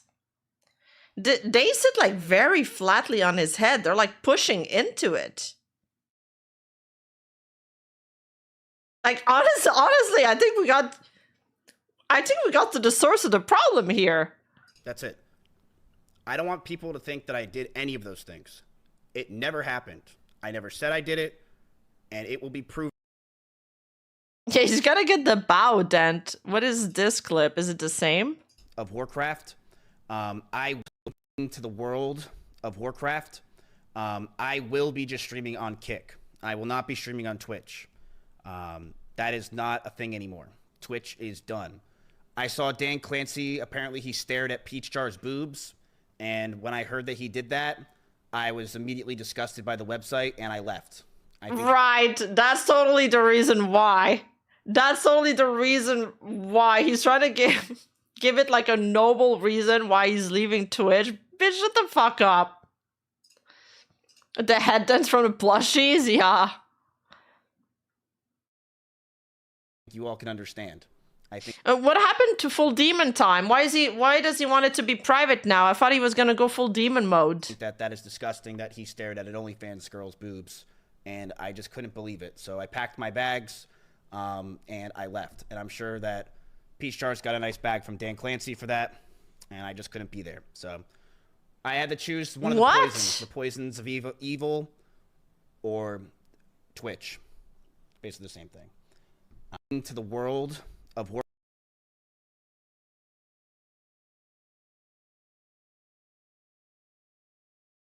I don't like this guy.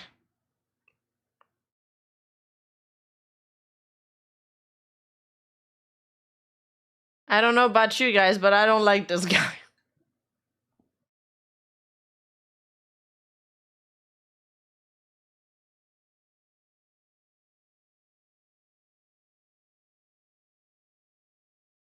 He can't even make himself sound authentic. That is true.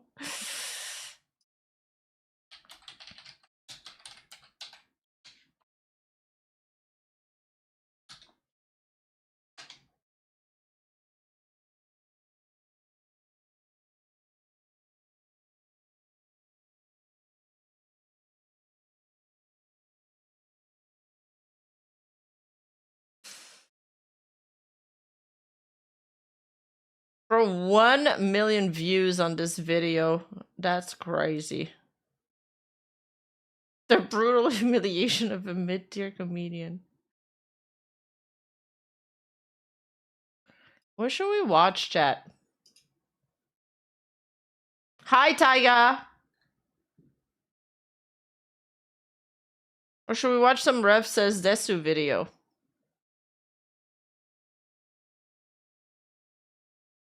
It's 1 hour long, this one, though. I've seen this YouTuber before. What about this video? This one's 13 minutes. I could watch that one. Oh, the Mugen Pita video. Watch Taiga Holic clips. I heard he's great. Are you back? Yes, I've seen Pita declare war on Uma Musume.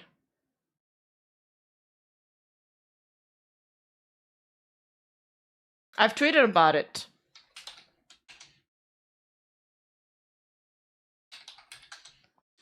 That was a good idea for a video. I would not have thought about it. When you see someone abuse a pet or animal on the internet, then chances are you'll probably see someone in the comments somewhere saying, "Call PETA." In fact, one could even argue that this has been a thing on the internet for as long as we can remember.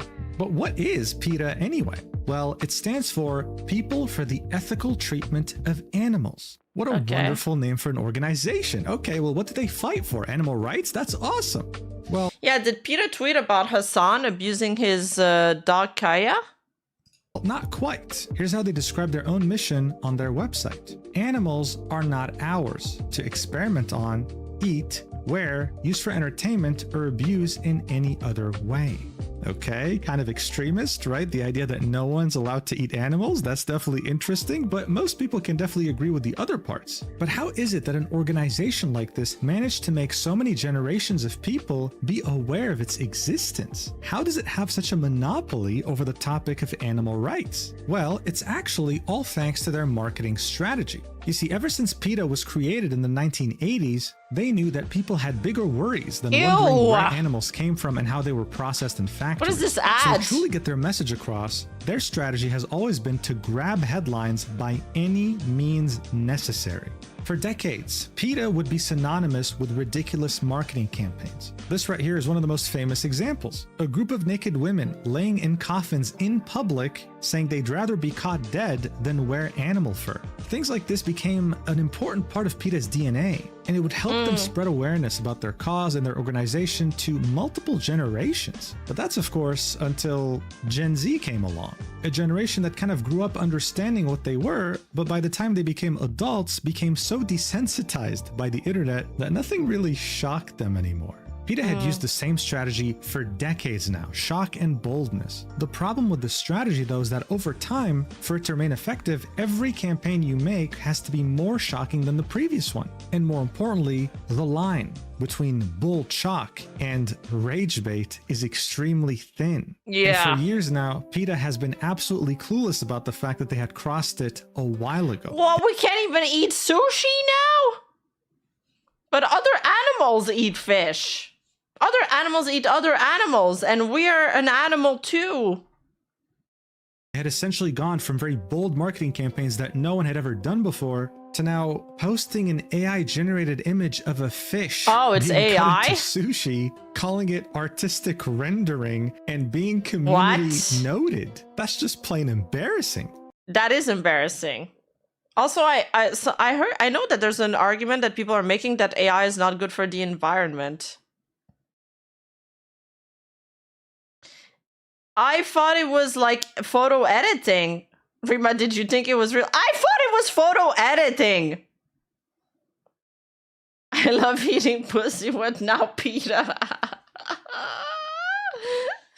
For years now, this has been PETA's reality. They're nothing more than just rage baiters, and they failed to see that. They've completely lost the plot. And speaking of losing the plot, it turns out that PETA actually enjoys killing animals more than rescuing them. After numerous investigations spanning across multiple years, many have been able to conclude that PETA enjoys killing animals way more than just putting them up for adoption and finding them a new loving home. Why? because they believe owning a pet dog is slavery. No. I wish I was kidding. Don't believe me? Well, the founder of PETA herself said that pet ownership is an abysmal situation and argued in a 2014 interview that outdoor cats should just be killed. It's better for them.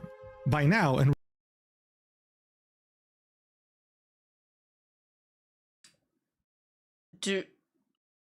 but before we had houses, cats lived outside, didn't they?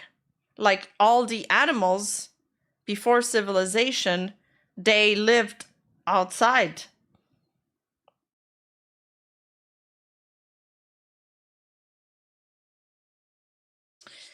Yeah, AI uses a lot of heat, so they divert a lot of water that might get bad in the long term, but that's for big AI data centers. we're still in the intro of this video, you're probably wondering, okay, how the hell does this organization even still exist? And how can it possibly get any worse? Well, recently, PETA decided that killing animals is not enough. They decided to openly tarnish the legacy of a dead animal. And the backlash that they experienced was biblical.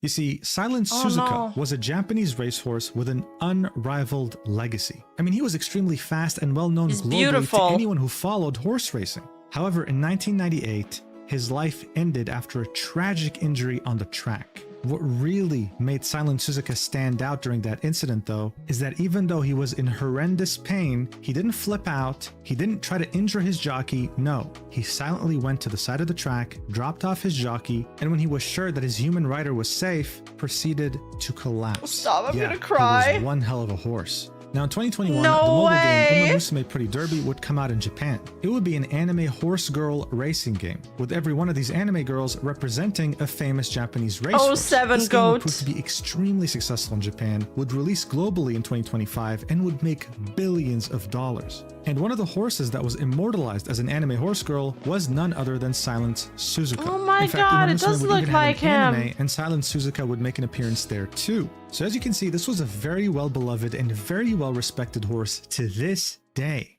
So what the hell could have PETA possibly done to create a worldwide backlash? Did they pay their respects to this wonderful animal that I love the music switch there with the fucking nuke.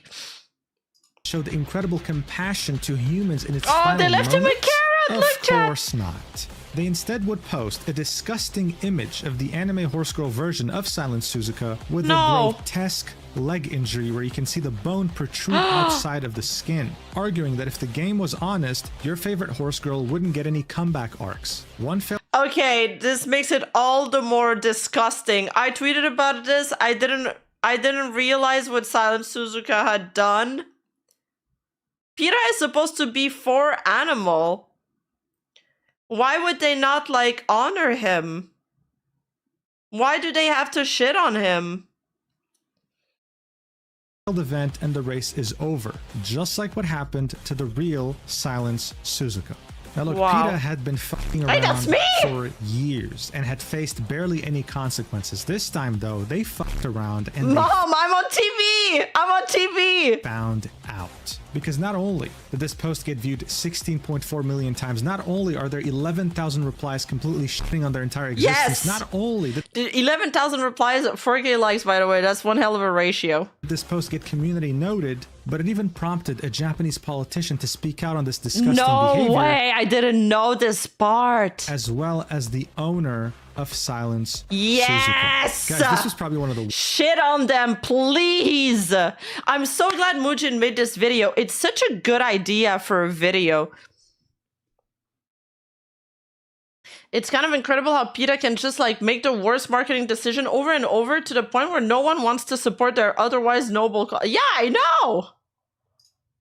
Worst things PETA could have ever done to their reputation. More and more people are looking into the fact that they're killing more animals than they're saving, with Japanese people in particular finding out the true nature of this company rather than thinking that they actually fight for animal rights. And unlike their usual rage bait, this time there were many people that destroyed the hell out of PETA with facts and logic. Actual real arguments that showed that Uma Musume Pretty Derby did a million times more than PETA could ever hope to achieve. It was hilarious seeing this disgusting organization get pummeled to oblivion, and so that's why I thought... I feel like this video is going to be very cathartic.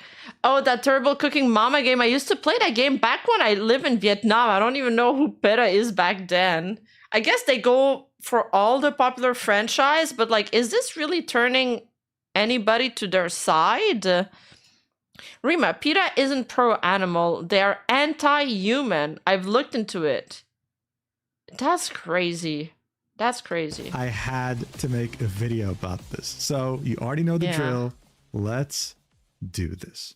All right, so look, as I mentioned in the intro, PETA gained prominence, or I should say relevancy, due to its shocking and bold marketing campaigns like this one right here. If dogs tasted like pork, would you eat them? What's the difference? Go vegan, showing the image of a dog with a pig's head. By PETA's own standards though, this was definitely soft. You see, one of the first instances of extremely shocking yet somewhat bold marketing campaigns was as far back as 1991. Back then, one of America's most infamous serial killers, Jeffrey Dahmer, was captured. Jeffrey was someone who had captured 17 males and, well, got rid of their limbs. He would then place them in the fridge and eat them later, because guess what? The guy was a cannibal. What would PETA do? Well, they'd publish a newspaper advertisement pretty much likening meat packers to being exactly like Jeffrey Dahmer, someone who killed 17 human beings. Now today, if this happened, no one would really care, but back then, people cared a lot. This caused unprecedented commotion, and it was exactly what PETA wanted. From their point of view, they're... Imagine you're like the parents of the guy that he... of the guys that he murdered, and like, I mean, ate in a very gruesome way, and you see PETA using this to just fuel marketing and comparing meat packers to what he's done, diluting the severity of his crime. It's kind of messed up. It's very messed up, not just kind of messed up. Mission is to get animal rights messages out to as many people as possible, which is why they try to make their actions colorful and controversial. Colorful is a very interesting word. All in the hopes of grabbing as many headlines around the world and spreading the message of kindness to animals to thousands, sometimes millions of people. They would then gloat that this approach has proved to be amazingly successful, and you know what? To their credit, initially it was. For the first 2 decades after PETA was established, they would spread awareness over some extremely inhumane conditions that many animals faced in different areas, whether it be factories, farms, or hell, even government agencies. The outrage following these investigations would help new laws be put in place. Laws that would either help animals get treated better or straight up shut down certain labs or agencies that would mistreat them. However, not all good things last forever. I don't like when animals are being mistreated though, or packed in small cages. But I do think that doesn't mean that every place that raises animals to, you know, end up as food does that. And at some point, PETA would lose the plot entirely. In fact, after my research, I can personally conclude that they had officially lost the plot by 2003, when they would release their newest marketing campaign, an exhibition titled Holocaust on a Plate. Oh, come on. It is as horrible as it Seriously? sounds. In fact, here's a sign that you would find at this exhibition. On the left, you would see a Holocaust victim that went through famine, and on the right, you would see a cow that went through famine. Oh, I don't think it would take a genius to understand that Jews back then were extremely angered by such a marketing campaign, likening the suffering of so many people in World War II to the idea of eating meat. I mean, come on. And at a certain point, this would just get old. People wouldn't take them as seriously anymore. Around almost a decade later, in 2014, PETA would release a marketing campaign in which they say that dog breeders are literally the Austrian painter, releasing a poster of a dog with the infamous, well, mustache. And if you thought that wasn't bad enough, on the same year, if you went to PETA's website, you'd be greeted with, got autism? Studies have shown a link between cow's milk and autism. Stop! Now, this confused the hell out of people, and it could be... All right, so is it Tylenol or milk now? One of two things. The first possibility is them saying that cow's milk causes autism, which is extremely wait, it gets incorrect. worse. There's nothing in any way, shape, or form proving that. And the second possibility is them saying that only autistic people drink cow's milk, which I don't need to sit here and tell you sounds really bad. Pretty much saying that there's something very wrong with autistic people, which isn't the case. They're just people. You see what I meant in the intro? Once you make shocking statements, the only way to keep people's attention is to somehow make a shocking statement more shocking every single time. But with the line between shocking and rage bait being so thin, yeah, it's no surprise by this point people thought PETA was a joke. Their stupid antics were starting to alienate vegans from wanting to support them. That was their target audience. I mean, mid-pandemic in 2020, when people were wrestling with the fact that they had to be isolated for God knows how long, PETA comes out and says, oh, hey, yeah, this happened because of you meat eaters. Tofu never caused the pandemic. Dude, shut the fuck up. No, yes, this It doesn't have anything to do with eating meat. Everybody, a glass of chocolate, autism milk. Attempt at rage bait is definitely funny, and while I'd love to just sit here and laugh, unfortunately, when it comes to PETA, their existence is actually a problem, especially if you like animals. You see, this organization is nothing more than just a group of extremists. Okay, so I saw this a lot in the comment section. People were linking this, but I didn't. I'm glad he's going to talk about this because I wanted to look into this. PETA says sorry for taking his girl's pet chihuahua and putting it down. Shut the front door. They only paid the family $49,000. I'd make them pay me millions. Nothing replaces your dog. 2 PETA employees would kidnap a 9-year-old's chihuahua. What? They kidnapped it? It was a stray that needed to be euthanized because, of course, they hate the idea of putting up a dog for adoption. However, state laws say that they have to hold the pet for 5 days to make sure there's no owner that, well, will come and claim it. They chose to ignore that rule and euthanize this poor chihuahua within the same day. The family ended up suing the organization, and PETA paid them $49,000 to settle. But that poor girl is probably traumatized for life. Yes. But I wish that was the worst thing they'd done. In 2005, 2 years after they're completely... There is no stray dog chihuahua, by the way. That just doesn't exist. Who the fuck would leave a stray dog chihuahua? That is so rare. Yo, PETA is crazy. They're actual terrorists. That is criminal. I would legit go fight them. Tone-deaf Holocaust marketing campaign, some people would start noticing that the dumpsters behind a supermarket in North Carolina was filled with dead animals, specifically cats and dogs. Well, it turned out it was none other than PETA. The 2 employees in question would be acquiring these pets by lying to veterinarians, telling them they're going to put them up for adoption, and then just euthanizing them in the same day in the back of their van. Oh my fucking god, what is wrong with them? These pets to PETA thinking they would get adopted would later say they were in good health and were very adoptable. So what's the difference between this and eating meat then? They're dead. But at least one of them, you're utilizing the okay, I don't agree with this, sorry, but even if okay, I'm gonna tell a story.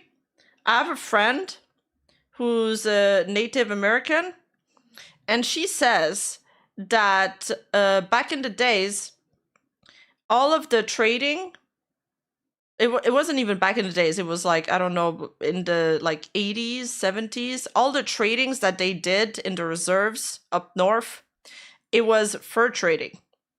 And, they're not mass producing fur there. They're hunting by hand. Sure, they're using some tools, but we're not talking about thousands of pelts and stuff. They're killing the animal. They're using all of it. They're honoring the animal. It's the circle of life. Everything comes back to the earth. Everything has a purpose. And then PETA launched this anti-fur campaign in the 70s and the 60s.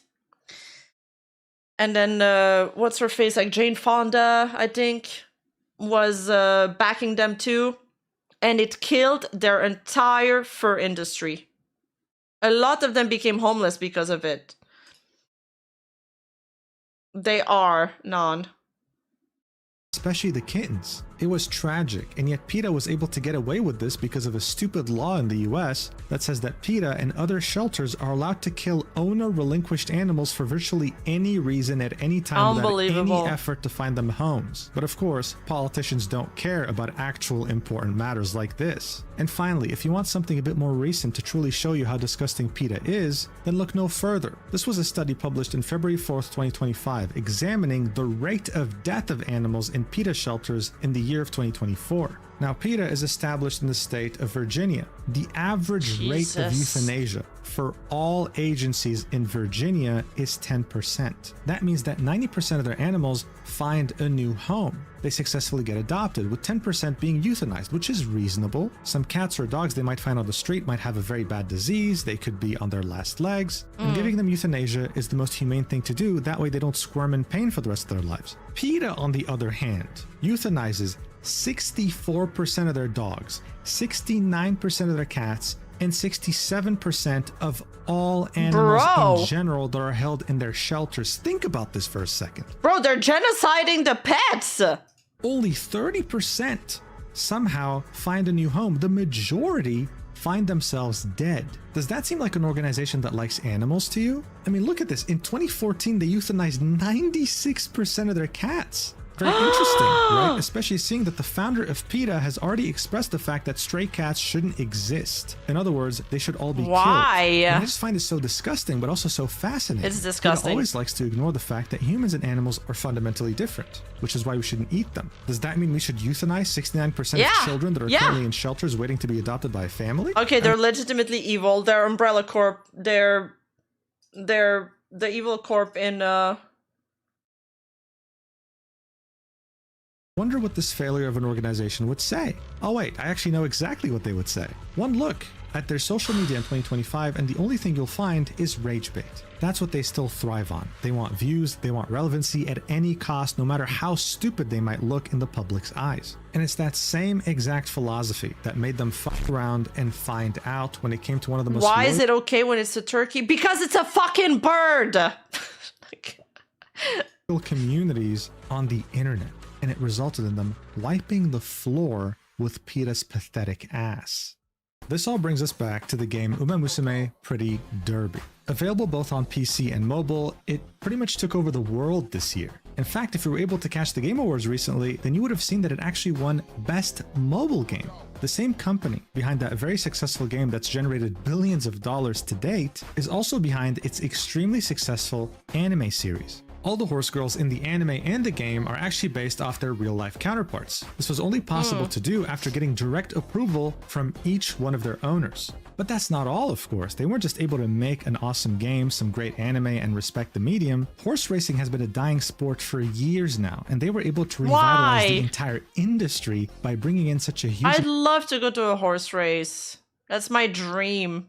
I want to go to a horse race in Japan now. Amount of young people that are now interested in it thanks to the game and anime. In fact, the developer, Cygames, wouldn't just support horse racing directly by sponsoring multiple events, they would also make it a point to support retired racehorses, making sure that they're not neglected and encouraging fans to donate to them. In fact, ever since Uma Musume Pretty Derby had come out in Japan and then eventually came out globally, the Retired Horse Association of Japan, who takes care of all retired racehorses, has seen a massive surge in donations. I mean, look at this. They had created a fundraiser back in October to create a memorial for multiple retired horses that had passed away recently, and they were able to raise 6.3 million yen out of their 10 million yen goal. Before Uma Musume, people didn't really care that much about retired horses. Now they do. Isn't that awesome? Now, with all this info in mind, and this is me barely scraping the surface, by the way, how much worse does this post from PETA actually sound now? Going to watch or participate?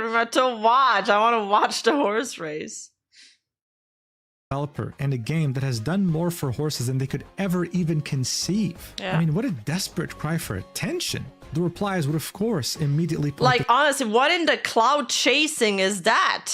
Out like this one that ratioed the original post by like 5 times, saying Uma Musume does more to the welfare of the horses it honors than misleading and self-serving posts like this do. Do better or be quiet. I mean, not a single one of these 11,000 replies were positive. They were just shitting on PETA's entire existence. The audacity for an organization that euthanizes 70% of its animals to talk about euthanasia is wild. Just so you know, this was a severe leg injury that Silent Suzuka experienced on the racetrack. Once that happens to a horse, they are guaranteed to die a slow and painful death. Euthanasia here was actually, unlike PETA's shelters, humane. But they've lost the plot since 2003. Reasoning with them is pointless. But people decided to quote tweet them anyway because why not? They're clowns, they deserve it. This person would say the irony is that Uma Musume itself is responsible for the increase of the Retired Horse Racing Association's donations and care for the animals. Just this year, between Versailles Farm, Northern Farm, and Nice Nature, which are 3 different horses. Do you guys notice how French he said Versailles?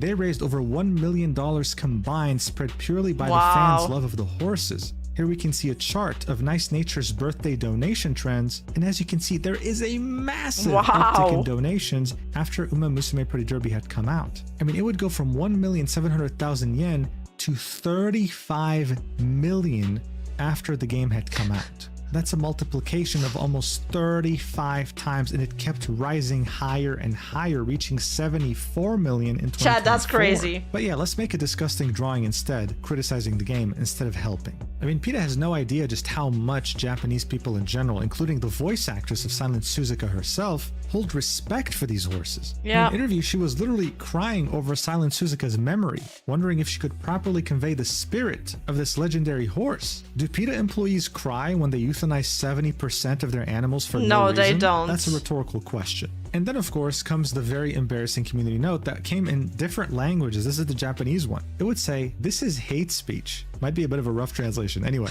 although the game Uma Musume Pretty Derby is in no way opposed to PETA's philosophy of establishing and defending animal rights, this post provokes those involved with the game.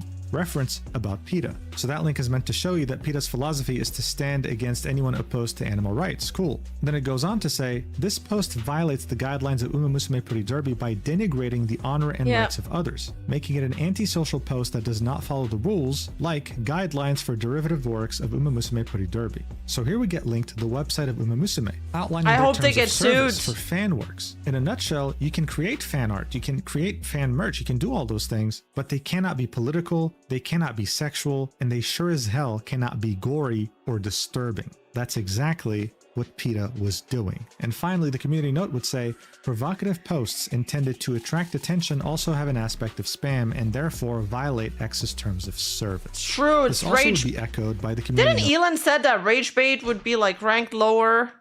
Why haven't we gotten that change yet? In English, saying Cygames guidelines strictly prohibit violent or grotesque depictions of Uma Musume characters to respect the real horses. Using the IP for political advocacy or commercial gain is a direct violation of their derivative work guidelines. So seeing this, Twitter was overjoyed, begging Cygames to sue the ever-living shit out of PETA, saying that there's approximately 5 different violations of Uma Musume community guidelines and actual grounds for a hefty lawsuit. I think it was safe to say at this point that no one was siding with PETA. But we're not just talking about the English-speaking audience here. This travesty had reached Japan, and the damage to their image there became catastrophic. Oh, I can't wait for that. A politician by the name of Kurishita Zenko, who used to be a part of the Japanese Metropolitan Assembly, would catch wind of this. Okay. And he would have something to say. It would be in Japanese, so here's the translation. He'd say, PETA, the world's largest animal rights organization, has suddenly made the following post using illustrations from Uma Musume, sparking controversy. It already has a community note attached, stating it violates content guidelines, but we must recognize that just because it's a massive international organization doesn't necessarily mean it's fair, in reference to following the rules. He'd then replied to his own post, continuing, saying, PETA's incoherent accusations against Nintendo are still fresh in our memory. It almost feels like they're targeting Japanese content. Surely there are other things they should be doing to protect animals. For real? Further, referencing the article about the pet chihuahua we just saw earlier, saying, thank you for the information. I couldn't believe my eyes. Yeah. Not many people in Japan know what kind of organization PETA is, so we should take this opportunity to spread the word. Evil See how much org. damage this did? Look, this philosophy of bad publicity is always good publicity? No. Japan was under the impression that PETA actually stood for animal rights. Now they're finding out what kind of organization they truly are. In other words, they fucked around and they found out. But the finding out part wasn't over just yet. That's because out of nowhere, the owner of the late Silent Suzuka would say, in a quote tweet, go to hell. Up, go to hell, you shitty organization. This would get 3 million views, 75,000 likes. I mean, straight up full support for this guy. And he's totally right. Someone would reply to the owner's post saying, I remember Suzuka's fracture being a comminuted fracture where the broken bones didn't protrude out, not an open fracture like in that organization's picture where the bone is visible from the outside. But was I wrong? The owner would say, that's right. In other words, PETA was straight up lying. That's not how the fracture looked. Am I surprised? No. Someone else would reply with, is this the group that was saying about Mario Kart's cow putting a nose ring on it as a symbol of livestock? This was in reference to what the politician had said earlier, that they had tried to go after Nintendo for this Mario Kart character. Like, how ridiculous is this? Bro. The marketing campaign said, let cow race free, remove her nose ring. Like, surely there must be more important things to do. A few days later, the owner of the late silent Suzuka would quote tweet the tweet we just saw where he called PETA a shitty organization and say, the resentful voices from all over the world against that shit organization group are intense. Seriously, what the hell did they do to get hated this much? They're insufferable. Well, the Japanese people are slowly finding out, aren't they? In fact, my favorite tweet in all this, okay? Fun fact, Mujin was wrong that not the owner of Suzuka. He passed away a long time ago. So who was that? Suzuka's injury equivalent was a wrist fracture. Oh. Was this guy going back to that dog AI-generated image of a fish being turned into sushi, quote tweeting it, and saying, it's honestly hilarious how the obese fast food nation that's all about burgers is nitpicking Japanese sushi. It's true that they keep going against like Japan now that I think of it. All their games, their food. Just ruining their reputation worldwide. They were also ruining the American reputation worldwide. Not that it was very good to begin with, but still, it's not like they need more negative shit. Overall, this whole thing was an absolute mess. And it only served to make it known that PETA is... That meme! This is so funny, that's so true! Real smart of PETA to do this when gamers, EN, JP, and Worldwide are already in open revolt against moral busybodies trying to police their games. Exactly. Mujin is wrong. Ayo Kenshi is not Suzuka's owner. The Nagai owns the Suzuka crown name. So who is Ayo Kenshi? Terrible. Now everyone is starting to get aware of this. This was one of the worst decisions the social media team of PETA could have taken. And now people are... And you know what? Whoever's in charge of PETA's social media was in all of the replies, in the comments of that tweet, in the trenches, arguing with people like a V-tweeter. Begging Cygames to sue the ever-living shit out of them. I usually try to stay neutral in my videos, but dude, even I'm hoping that happens, okay? Yeah, same. I truly want to see that. That would be so cool. Anyway, thank you so much for I'd be down to start a GoFundMe. Watching until the end. If you're interested in the entire history of Uma Musume Pretty Derby and how it came to be, as well as how it helped to revitalize the entire horse racing industry, then make sure to check out the video I made about it a few months ago called The Chaotic History of the Horse Game That Took Over the World. And if you want to get a healthy alternative to an energy drink for this Christmas, then make sure to hit the Gamer Subs and use the code MUJIN for 10% off your total order. It helps me directly, and I'm sure you'll enjoy the product. Thank you so much again for watching the video. No, not the feet! Until the end, and I'll see you in the next one, whenever that is. I love you so much. Mwah. PETA representative, we believe that all animals should be free. We give them this freedom by murdering them. They're so gross.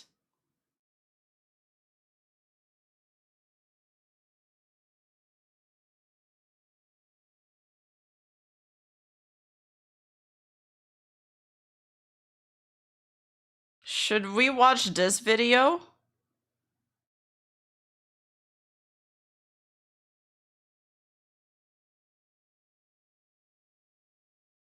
The context goes way longer than depicted. There's tensions between Japan and international orgs on accounts of whale killing for decades.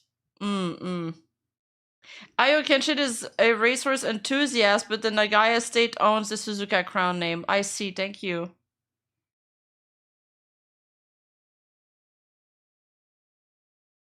Hey, Gene Jinx. Yeah, that vid was a banger. You know, it's 1 hour long though, but it's like this Azami-chan one.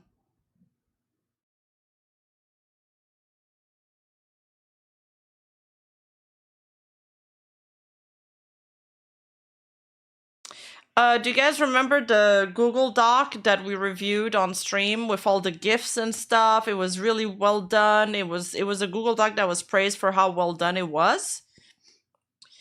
But after I covered that situation on stream, more stuff came out and I didn't cover that part. May both Suzuka and his owner rest in peace. Yeah, for real. Look, let's face it, AI has become a thorn in the butt for just about anyone who doesn't look like a human reptile. And you don't really have to research too long to find out why. Just look at what's been happening recently. RAM prices have absolutely skyrocketed to never before seen levels because of AI data centers buying. Oh, that's why Niana was tweeting about this. I keep seeing tweets about RAM prices, and I was just like, I just thought they were trying to buy some RGB, like Corsair crazy RAM. That's like all the RAMs are soaring in prices. Oh. No shot. Dude, we're fucked. Everything's going up except our wallets. Them all up. And just as people were starting to delay their plans of upgrading their PC because of this, AI targeted a new victim. SSDs are now rising in value very quickly and could double and even triple within the next few months because of them. This is not looking good. But while PC builders are finally starting to see the negative impact of what AI can do to them, there's a particular set of people who've been having to deal with AI for years now. And of course, I'm referring to none other than artists. I mean, things have gotten so bad that, just as an example, a Japanese game studio recently started making applicants draw in front of them during interviews to prove that they're not using generative AI. Yes, might as that's well. how good it's gotten. Take a look at this drawing. It looks absolutely stunning, right? What about this one? I mean, damn. Everything from the eyes to This the facial one doesn't look expression to the AI. outfit. It would have normally taken a lot of talent to be able to draw something like this, except in both of these cases, no one actually drew them. It was AI generating an image. That's just how worryingly good it's gotten. However, when it comes to these two drawings that I showed you, the accounts that posted them very clearly say that they're using AI. There's no problem there. But unfortunately, not everyone is like that. In fact, many people try to make it seem like they were the ones who drew it. Some are so shameless that they go as far as charging people money to draw them sketches, when in reality, there's absolutely no drawing involved. People are paying for someone to draw something for them and are just getting something that was generated in an AI for free. Now, usually, these people can be easily caught by simply asking for a PSD file. This allows you to see the different layers used for drawing and can pretty much expose an AI user very quickly. However, recently, it hasn't been so easy. There's a new breed of people using AI to pass it off as their own drawings, and they have become a The DDR RAM situation is bad and getting worse. Oh my god, you guys. I need to check if I have some extra RAM laying around. Thank you so much for the resub, by the way, and welcome to the Q Squad. It's been very hard to tell how fast AI generation is getting really, really good, man. real problem. Those people are tracers. What they do is generate an AI drawing, but instead of just ending it there, they take it a step further by drawing on top of it. This allows them to make these time lapses that makes it seem like they're legitimate, like they're actually drawing what they're presenting. Now, to the average person that doesn't draw, this seems normal, and this would calm any doubts they might have. For experienced artists, though, they understand that drawing is a very messy process initially. There's no such thing as just drawing perfect lines and calling it there. This is why it's been so much harder to prove if someone's actually using AI, and it's been getting to a point where some people are able to slip through the cracks long enough to garner a huge following. For this video, of course, we're talking about none other than Asami Arts, someone who has garnered almost 100,000 followers on their page. Hi, Rena. I'm glad I bought 128 gigs of DDR5 RAM. Hopefully I won't have to buy any new RAM anytime soon, or I'm gonna have to do a subathon just to afford it. Thank you for the 9 months, Lugia. Thank you. All of your memberships will go towards the RAM funds That they barely made a year and a half ago, while managing to build a big, loyal audience. Now, seeking to expose someone like this is no small feat, but Teru, an experienced artist, went above and beyond to show everyone that Asami was tracing AI. They were not legitimate. They really did even though they were go charging above and money beyond. for commissions. On December 1st, 2025, they would post, Asami Arts is tracing AI. This is an account with nearly 100,000 followers who has been taking dozens of commissions through VGen. Here is the evidence. And my God, does this document provide proof. It's it so goes nice. deep into the most minute details imaginable while presenting everything in such an amazing way. I almost shed a tear by how well this document was True, formatted. me too. Especially after the awful last few we've looked at. And seeing how AI unfortunately doesn't seem to be going away anytime soon, this means that issues like this will keep happening on an even greater level. So it's important for us to understand what to look for and why this is such a big deal. This is why I figured that we had to talk about it, but also because later on we would get one hell of a twist.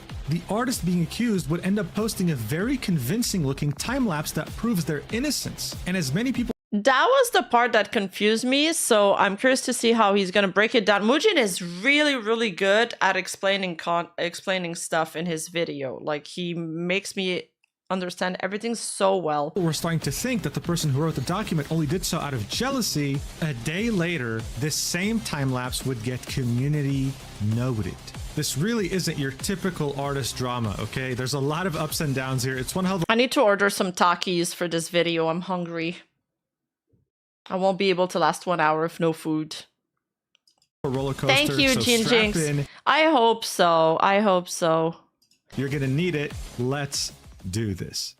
All right, so first things first, for you to really understand the gravity of the situation, we need to talk about what VGen is. It's a platform that was made by artists for artists. It has become very popular over the last few years, and it essentially allows you to have some sort of an open marketplace for artists. It initially started out as very popular within the VTuber community for models. Should I also order some autism milk while I'm at it?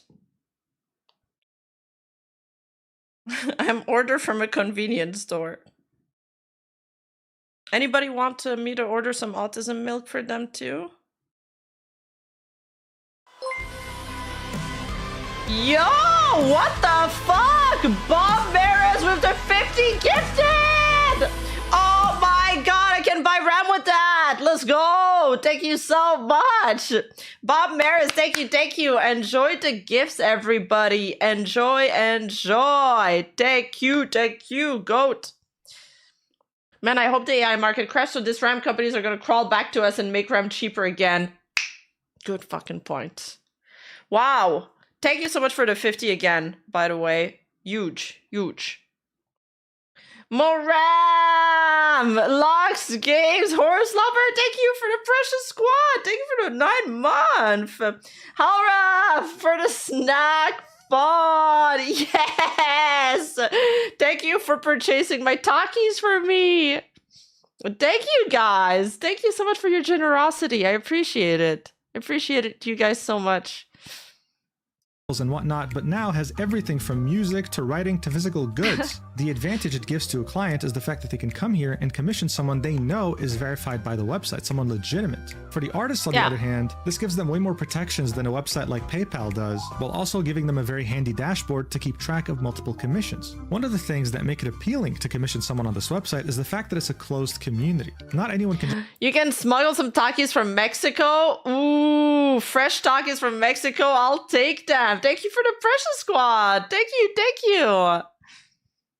Just create an account and make themselves an artist. No, they have to have an invite code. There are 6 different ways to get a code, and none of them are easy. Additionally, even after you get a code, you only get verified on the platform after completing a very specific set of criteria. You have to have 10 followers, make $100 in the last 30 days, get 3 reviews from different clients, and the review rating has to be above 4.6 out of 5. Once that happens, your profile gets reviewed by an actual human being, which means if you have the verified badge, VGen personally took the time to review your profile. One of the things human reviewers look for is the fact that you're actually drawing your own art. You're not using AI. And that's to be expected. One of the first things you see when you go to VGen's website is the sentence, "All human artists welcome." That's because VGen's stance on AI is pretty much what every artist's stance is. They'll only accept it if it's 100% opt-in, which means they can give their consent for their art to be used to train models, all while giving credit to people contributing to AI models and giving them royalties because it's their art and they deserve to get paid for it. AI currently doesn't do any of these things. They just took art without anyone's consent and used it for their models without crediting anyone or giving them any compensation.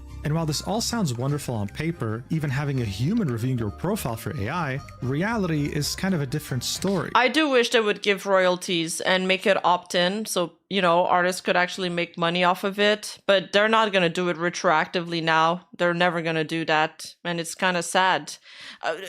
have we had any progress on the lawsuits and stuff, or is it just all suspended? I feel like there was like lawsuits against some Marvel artists like back when AI started. I didn't really keep up with that. There have been many AI tracers that have made it through the cracks of VGen's verification team, and one of those people is none other than Asami Arts. They joined Twitter in August 2024, and their whole point— I mean, I feel like if you see an account with almost 100K followers, you associate that with legitimacy.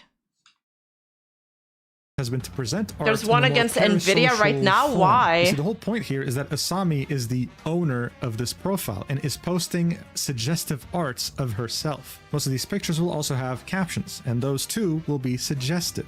Asami was able to garner one hell of a community fairly quickly with a very high engagement rate. For example, this post with the caption, "Do you think it suits her?" in which we can see the character Asami wearing some fairly revealing clothing, has hundreds of thousands of views and over 26,000 likes. This essentially is any artist's dream, right? To post something like this on their profile and receive this much engagement. And yet here was Asami posting art almost daily, always getting a whole lot of engagement. And so they wasted no time whatsoever opening up commissions and charging $120 for half body and up to $150 for full body, opening up a VGen and getting a verified badge. But that's not all. Asami would also have That's a fan box pretty in which cheap they posted some for an artwork. I mean, at this point it wasn't suggestive anymore. It was just straight up NSFW drawings. The lowest tier to access these NSFW drawings was around $4 a month, with the highest one being $13 a month. Judging by the likes and comments, they made a pretty penny. I mean, of course they did. They had found the most profitable way to make money on the internet, being parasocial. Look at this comment on the teaser they posted of the 18+ drawing. "I don't like this one. What? I don't like other people touching her." To which Asami replied with, "Ah, sorry, I actually meant to draw this as you. No one touches her, jealous boy. Don't worry." That person would then reply with, "Okay, then it's fine." How did we get here? In any case, this all leads us to Teru. I gotta start doing that. An actual artist that doesn't use AI but noticed Asami on their feed. You see, for the average person, I need to add an entry in my evil journal of misery and despair for today.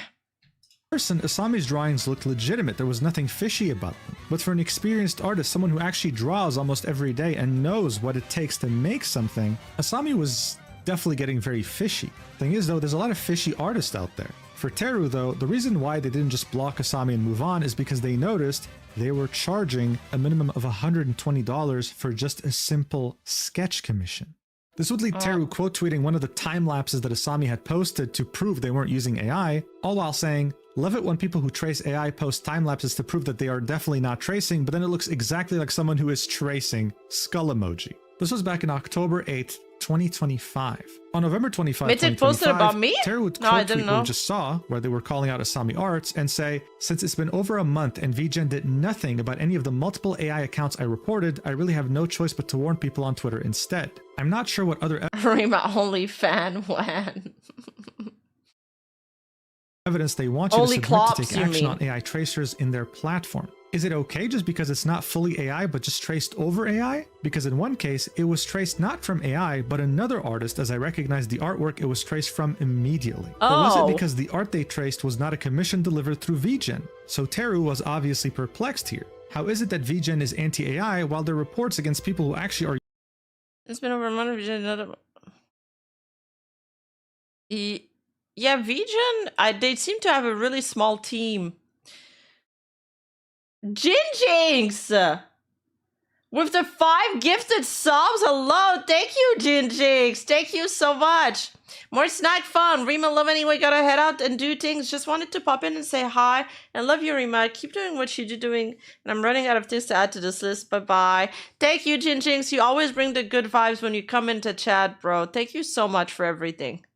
using AI are doing nothing. You guys are so and great it's not today. Like Teru was someone random. Back in August 20th, 2025, they had posted a Google Doc about the artist Misui, who also had another account by the name of Phone. They had very viral art and were growing at a ridiculous pace. But this document had essentially killed any shred of reputation they might have built overnight, providing an incredible amount of proof while also giving perspective from someone who's been drawing for 14 years. Not even 24 hours later, Misui would delete their entire profile off Twitter. Their other account has not posted since June of 2025. So seeing that VGen was not replying, was not doing anything about people who are so obviously tracing and copying other people's work, Teru would do it again. And on December 1st, 2025, they would post, Asami Arts is tracing AI. This is an account with nearly 100,000 followers who has been taking dozens of commissions through VGen. Here is the evidence, linking a Google Doc. This post has over 5 million views. It would somehow get ratioed by a quote tweet that does nothing but praise it for its incredible formatting. Guys, I'm telling you, this is a very big day if you're a Google Docu reader, okay? There are highlights,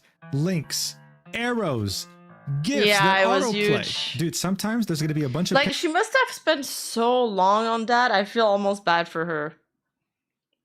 pictures everywhere, right? Text next to it or on the bottom or whatever, it would show you an arrow pointing to what they're referring to, either to the left or to the right or to the top. Wait! I didn't know Mythic tweeted about me. Just in Remaven Star has found the Death Note. I was literally gonna order a Death Note. I'm not even kidding. What should we reply to them? I was gonna buy one, but then the ones that I found on Amazon, they were like more like cosplay, and I was like, I want an actual journal. And then I got like kind of scared that if I did write a name, I was like, what if I write a name and something happens? I don't want that to happen. I just want to write all the evil deeds I'm gonna do for the day. And Yuriko's right there. First name group she writes are all big wigs and Niji and Bishosho.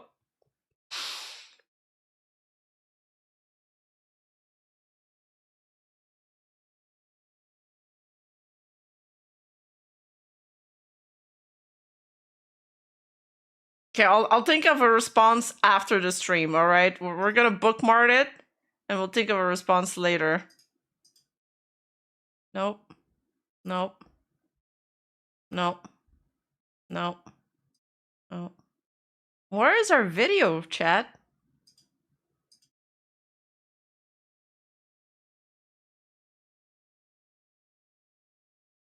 Oh, there it is.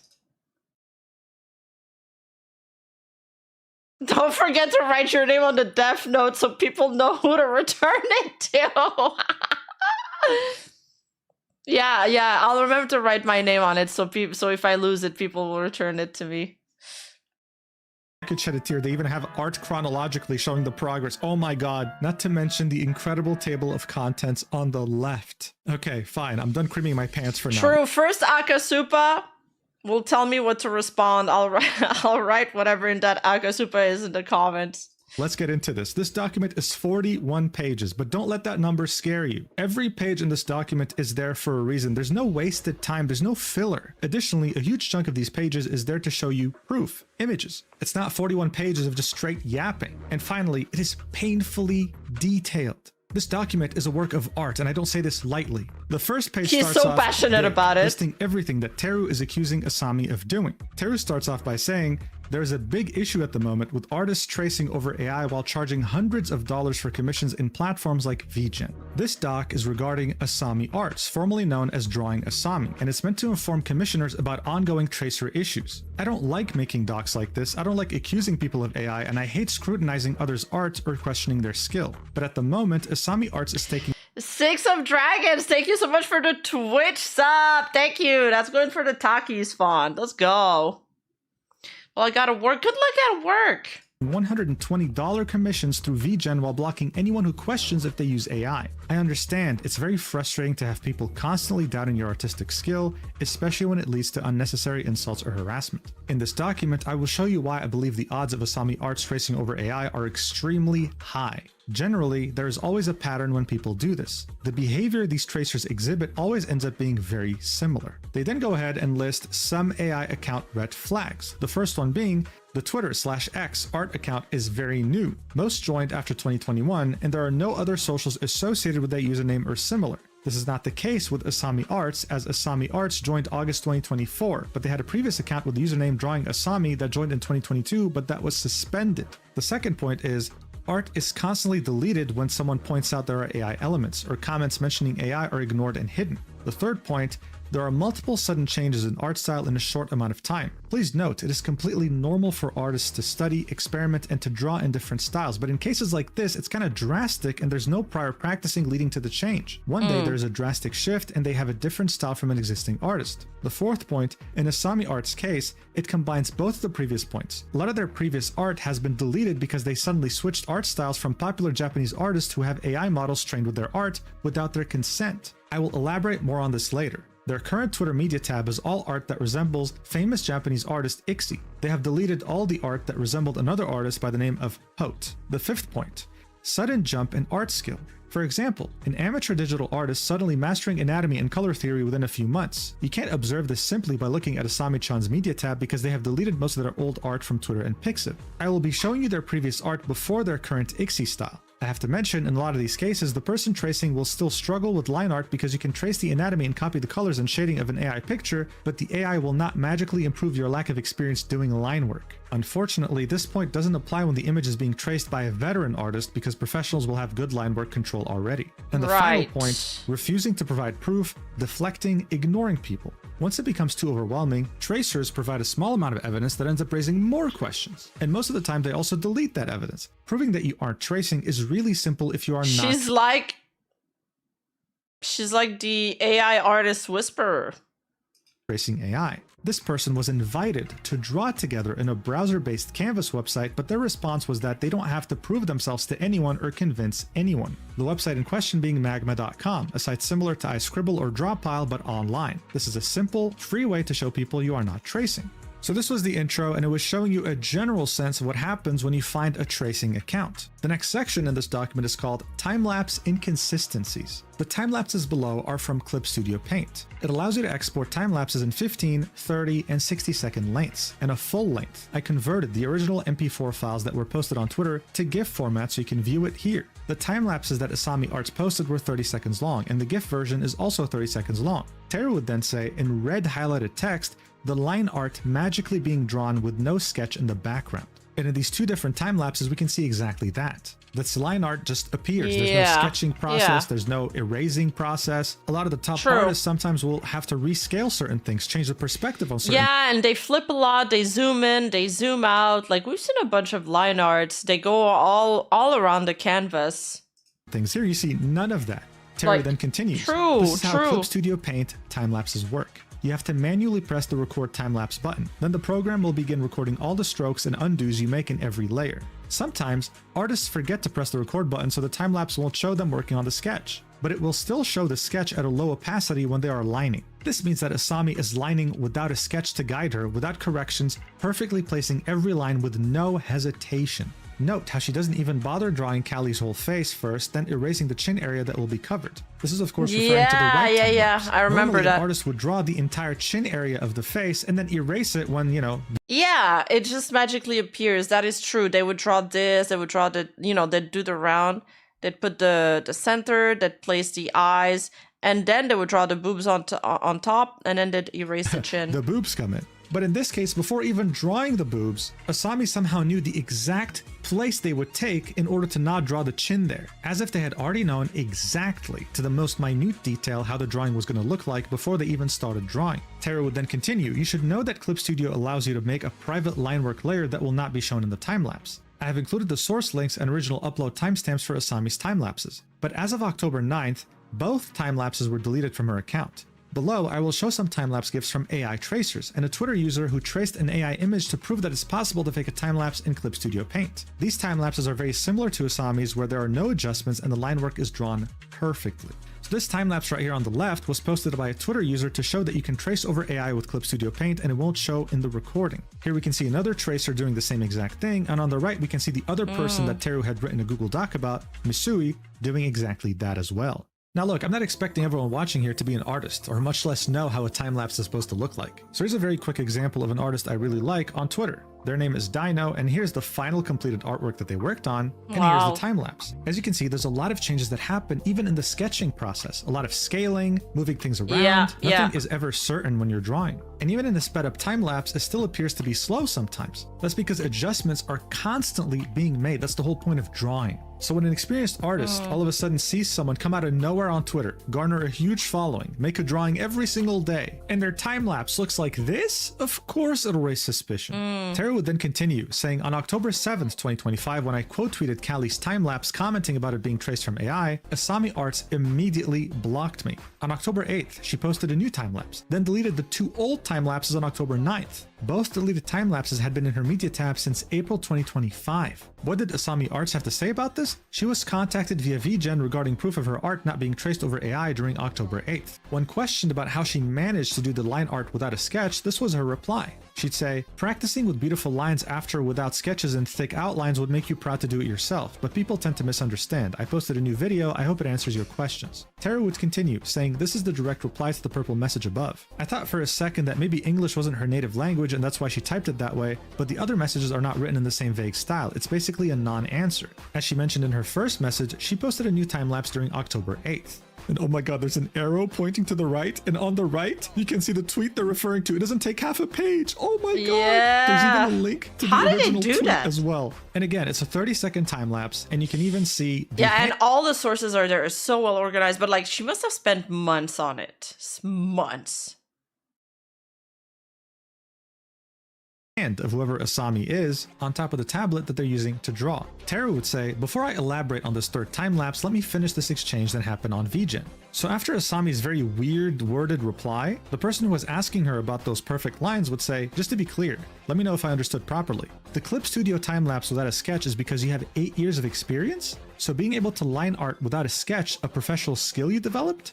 Amazing. Asami would reply with, yes, that's right. Actually, I erase and redo my drawings many times, but Clip Studio only records the video from where you last left off to speed up the drawing process. Many artists do that. And as I said, my computer is problematic, and I don't even know how to access the old PSDs and drawings. Unfortunately, I lost my drawings from 2017 onwards. As you can imagine, a lot of time has passed. And now Teru continues with the left arrow pointing to what we just saw. Oh my god. Saying, Asami is claiming here that she erases and redoes her drawings many times, but Clip Studio only records the video from where you last left off to speed up the drawing process. This is not true. Highlighting this sentence in red. What did she mean that like whenever you erase, that's when it starts recording? No, it's you probably just press record and that's it, no? After you press the record time-lapse button, the only thing you can do is either export it or press the record time-lapse button again to stop recording. And Clip Studio Paint will show you this warning if you try to do that. The warning would say, this will turn off canvas time-lapse drawing. Any time-lapse recorded for this canvas will be deleted. This action cannot be undone. Terry would continue saying, now let me elaborate on the third time-lapse she has posted on her Twitter. This is no longer a Clip Studio time-lapse, this is a Procreate time-lapse. Procreate is a popular iPad drawing app which includes a time-lapse export feature just like Clip Studio Paint. However, Procreate is known for having a feature where you can easily hide entire layers from showing in your time-lapse. With Clip Studio Paint, you can only hide line arts or binary images. Sadly, because of that, I do not consider a Procreate time-lapse to be solid evidence in a case like this. Terry would then link a tutorial on how to hide your reference layer in Procreate, further showing why they don't trust this, while also saying, I'm sorry, but I cannot take this as proof that Asami isn't tracing because it was recorded in Procreate. She also provided a photo of the layers, but you can delete the traced image layer after you are done tracing.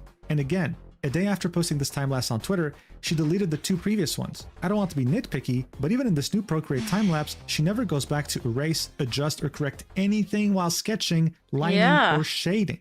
I believe showing layers is only solid proof for an artwork that seems to be generated with AI, but it's different when it's someone tracing over AI. Clearly, if the image was generated with AI, then the artist won't have layers to show, or they will claim that they drew everything in one layer. But I believe Asami is tracing, not posting generative AI. However, there are some previous artworks I believe were generated with AI and not traced. So, What would someone do in a situation like this, where the time lapses are weird and you are still being accused of tracing AI? How do you prove your art is legit? On October 10th, 2025, it was forwarded that I'd be willing to draw with Asami on magma.com in real time. Magma, previously known as Aggie, is basically a browser-based drawing app. It functions exactly like any other art program. If she isn't tracing, then she would have no problem drawing with another artist at the same time. Her reply to the purple message to the right is below. So on the right, we can see a message being sent to Asami saying, would you be okay drawing on a shared canvas at the same time with another artist using an online canvas website like magma.com? I believe this should clear up some of the people's concerns because you will be drawing along with someone else. The website works perfectly on an iPad and you can set the time and date.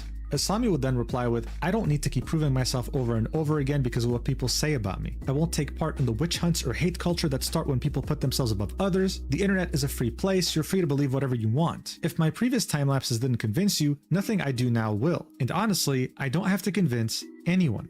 Throwing accusations online and demanding proof is just ridiculous. He'd probably say, see? No reply, must be AI, if I didn't respond. And if I blocked you, you'd say the same. But no one owes people like that any explanation. You don't have to commission me or follow me. Ending this with a prayer emoji. Teru would then say, you might not owe me anything, but you do owe your current clients the right to know what they are truly paying for. No one has to commission you, but the people who are commissioning you are doing it because they expect to receive an illustration that was drawn by you with your own skills and not something you generated and traced over. Just like last time, this isn't even specifically about AI art. Tracing and plagiarizing has always been a thing in the art community. AI has just made this issue way more common because it's easy to just generate an image and delete it once you're done tracing it. Then the evidence is gone forever. But in the old-fashioned way, if you are tracing an existing artwork from another artist, the original source can be found online eventually. One day before I saw Asami's reply, someone I know reached out to another artist because they seem to be tracing over AI as well. It's best to clear up misunderstandings about AI in private, but this was the reply that the person I know received, which reads very similarly to Asami's. It also mentioned drawing in Magma. That other AI tracer would say, with all due respect, I've shared my PSD and I've also explained my workflow in good faith. After sharing the same file with other artist friends, they've all agreed in unison that it's more than enough proof to demonstrate that my work is my own for someone who's acting in good faith. At this point, I feel like you've already elaborated your own opinion on me and that nothing that I might do or say will change it. And that's okay. Everyone is entitled to their own opinion and I do not think less of you just because of what you think of me. But you have to understand that I really don't feel comfortable continuing this conversation anymore or doing a live drawing session with you. I really wish you the best, but I would like to step away from this conversation now. I don't expect you to agree with me, but I will block you now, and I will also block you from my Discord server. Please don't contact me again. Alright, so as you can see here, this reply is very similar to Asami's reply, even though they're a completely different person. Teru would then continue in the document saying, for the record, I also believe that person is most likely tracing, but unlike Asami, they are not taking commissions, and this doc isn't about them. However, the similarities are there, and I found the timing to be astonishing. Most of the time, AI tracers will immediately deflect or become hostile when people start pointing out the issues and inconsistencies with their art. The screenshot on the right is from Foam/Misui, replying to someone on Twitter DMs after people questioned if they were using AI. Here we can see a reply that's definitely more hostile and aggressive compared to what Asami had replied with. Instead of saying, hey, I can't make you understand, so I'll just say goodbye. The DoorDash driver was yelling, I got scared. So what? Yes, I'm uploading detailed art daily, so what? That was the tone that was given here. This leads us to the next section in the document, titled Refusing to Provide Evidence When Questioned. Asami's current media tab is missing a lot of her art since the posts have been deleted. Most of the time because people pointed out AI inconsistencies. Her previous account, Drawing Asami, was suspended. I don't know the reason for the suspension, but even back then in 2024, people were suspicious of her using AI. So here we can see 4 different images. 3 of them are replies that were left on an art piece that Asami had posted on her previous account before being suspended, where they all are kind of doubting the fact that this is real, this is definitely AI. And the 4th image is the drawing itself. I don't know how the hell Teru managed to find it, but here it is. I guess it was because it was also uploaded on Danburu and wasn't deleted from there. Teru would then say, the comments on the left are talking about this artwork Asami had posted in her previous account on May 2024. Notice how different the art style is compared to her current style. I will talk more about that later. I was not able to recover any of her replies as the account was suspended. This leads us to the next section, titled AI It is very different. Art. Oh no, I try not to be nitpicky about. This is the biggest red flag of the entire dog. I'm sorry. This is what sold me on this.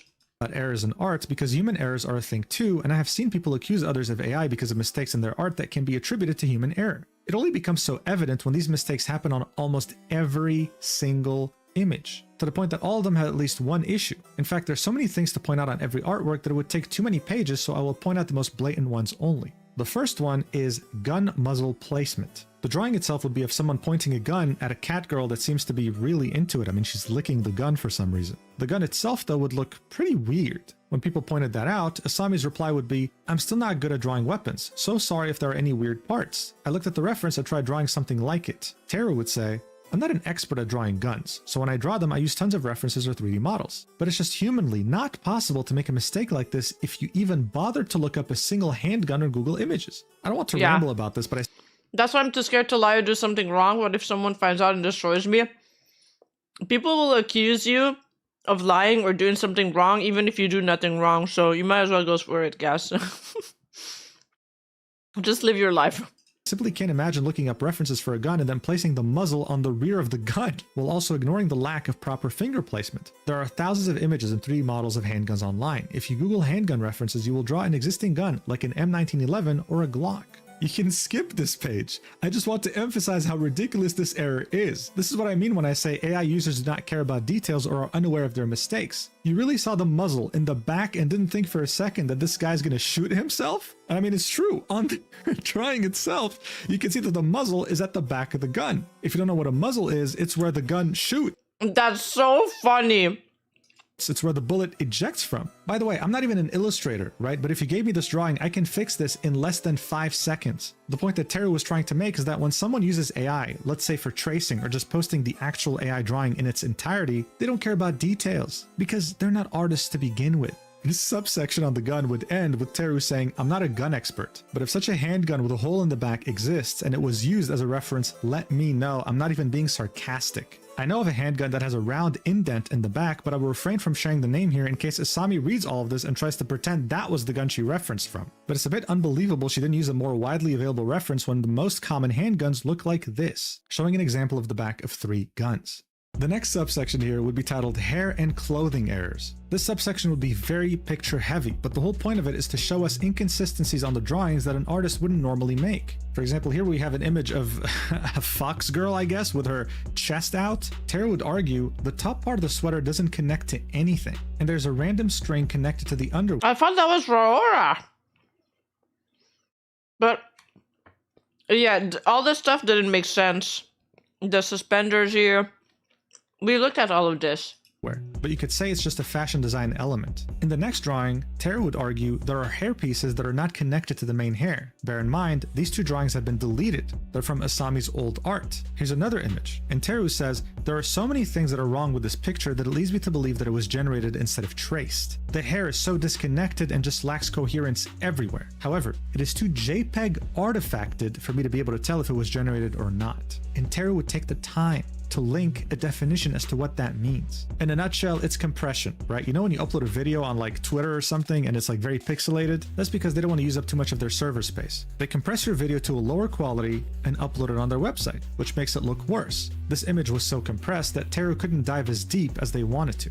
They would then show us 3 different other drawings saying you will notice a lot of these issues will be hair errors. When the person who's I guess the easy way to farm clout if you're an artist, like, is to draw, well, in her case it's AI generated, but I mean in general, is to draw like famous VTubers or famous gacha characters.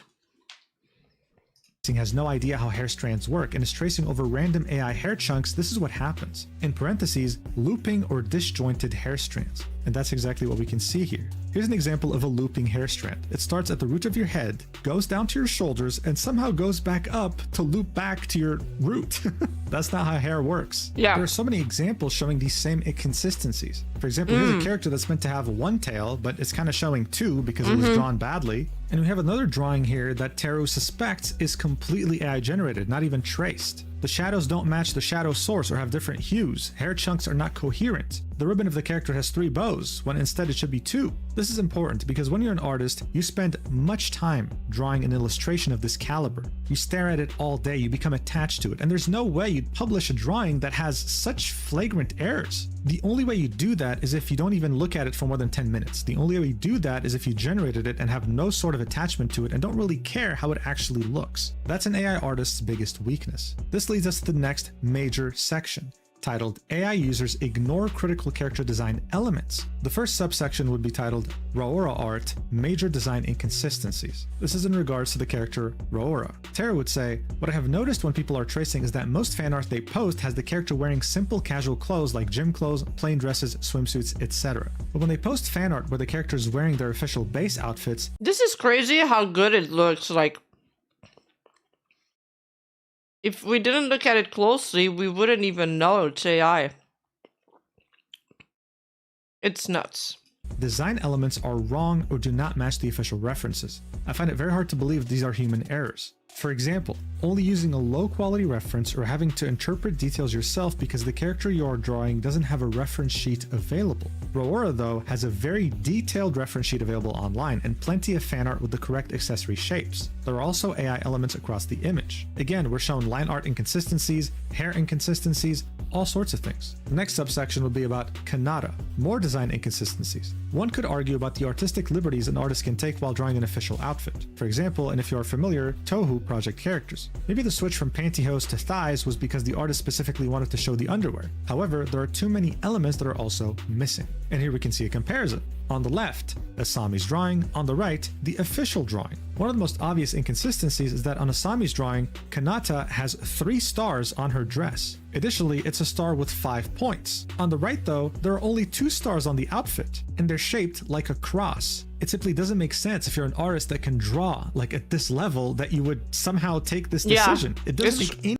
No, it's true. It's true. any sense for you to do that. The next subsection is titled Sakuna Art, Design Inconsistencies. In Sakuna's case, the side bangs are a completely different shape, which is something AI tracers tend to ignore sometimes. I was not able to find a reference of her Live 2D model, only an official render, but you can see her model in her YouTube channel. Teru does note, however, artists might still interpret hairstyles in their own unique way to suit their style, and it's not always indicative of AI tracing. Still though, we can see some major differences between the hairstyle. In the document, Teru would then say, the next example about a character not matching their official design will lead into my next point of AI that is trained with popular artists' works, emulating their style very accurately. In order to present that, I will quickly explain some info regarding AI models. Have you noticed how during 2022, AI struggled to figure out character outfits and blended them together, but recently they are able to match character designs more accurately? This is all thanks to LoRAs. Tara would of course link a screenshot on the left of the definition of what a LoRA is, and it would say, low-rank adaptation, otherwise known as LoRA, is a technique used to adapt machine learning models to new contexts. It can adapt large models to specific uses by adding lightweight pieces to the original model rather than changing the entire model. A data scientist can quickly expand the ways that a model can be used rather than requiring them to build an entirely new model. Tara would then say, basically, the LoRA is a smaller model that is trained with very specific data that helps fine-tune details in other larger models. This isn't just done for character costumes only, but also things like hands, poses, and most importantly, in this case, specific art styles. You see where we're going with this?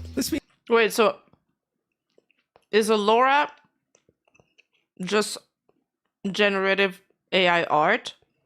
I feel like the description made me more confused.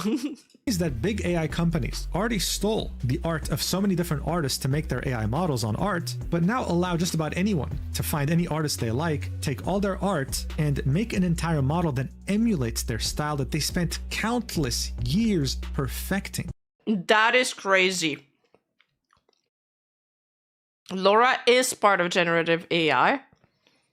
It's an AI learning style. They make the AI more specific.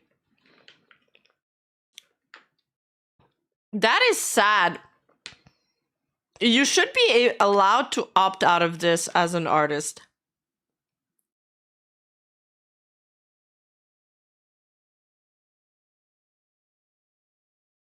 Like, I think I'm pretty open-minded. I'm not like super about AI.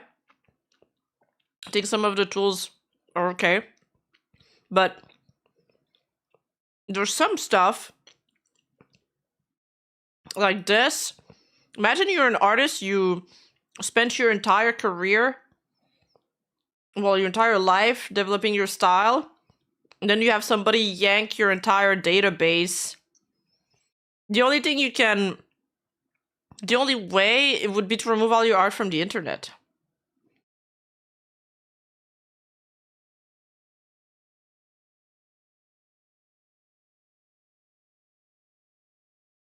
Lauras are basically a style made based on images that are fed to it. It can replicate styles of whatever it's assigned to.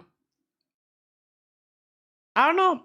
I don't know how do you stop people from just taking your work and throw it in.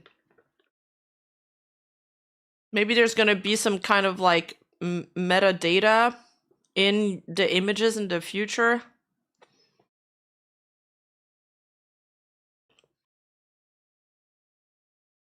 It's bad. This leads us to the final subsection in this section, titled Saba Pre-Debut Artwork Design Inconsistencies. On June 28, 2025, the VTuber Sameko Saba debuted. Let's just say, Saba's debut was highly anticipated by a lot of people, and tons of artists were eager to see her design and draw fan art of her. A few days before her debut, Saba started posting some teasers that showed some parts of her design, so fans were uploading their own design predictions and started working on fan art before the debut date. Wait. Why is Nvidia an AI company now? They used to be just a computer company. The earliest AI Lauras I can find of Saba were uploaded June 24th, 2025, trained with the artworks that were guessing what she would look like. Because of this, the design that was generated by AI with these Lauras was inaccurate. The June 24th, 2025 upload times for the Laura model shown on the right are 5:50 p.m. EST and 6:40 p.m. EST. On June 25th, 2025, Asami Arts posted a Saba fan art. Keep in mind, at this point, there were only teasers for Saba's design. Yeah, but they're selling the GPUs. That doesn't mean that they can be lawsuited for AI. Like they're just selling the pieces to make the computers. How other people use the computer is not their responsibility. Oh, they're investing a lot in AI and trying to sell you an AI with frame generation. Wait, what do you mean an AI with frame generation at the moment? They create artificial demand for their overpriced product. Well, they should be sued for that then.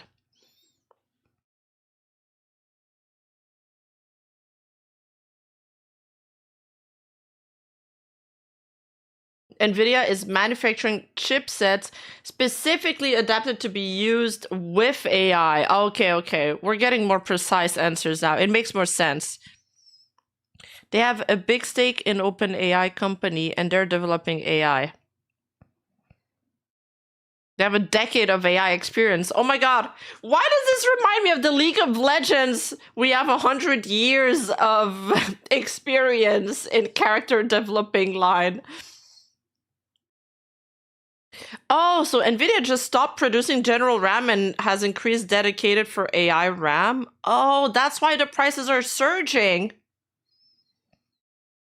So they fake frames in your video games, but it barely works at the moment, so it's better to turn off frame generation? Oh my god, what the fuck? Everyone was guessing and coming up with their own predictions, so it would not be possible for any fan art to fully match the official design that would be revealed on June 28th. So here we can see the two different Lauras. They were made using references of what other artists thought the full model looked like. This is why every drawing it would generate would look fairly different in terms of how her hair looked like, for example. Everyone was guessing differently. Terry would then continue, "The reason I suspect this artwork is traced from AI is not necessarily because the design does not match Saba. As I have pointed out, her full design was not revealed by the time Asami Arts posted this. Rather, I find it hard to believe that this was their own design prediction by June 25th, when the following teaser had been posted by Saba during June 15th. On June 22nd, That's not Nvidia, that's Micron. Micron's the one that stopped producing general RAM.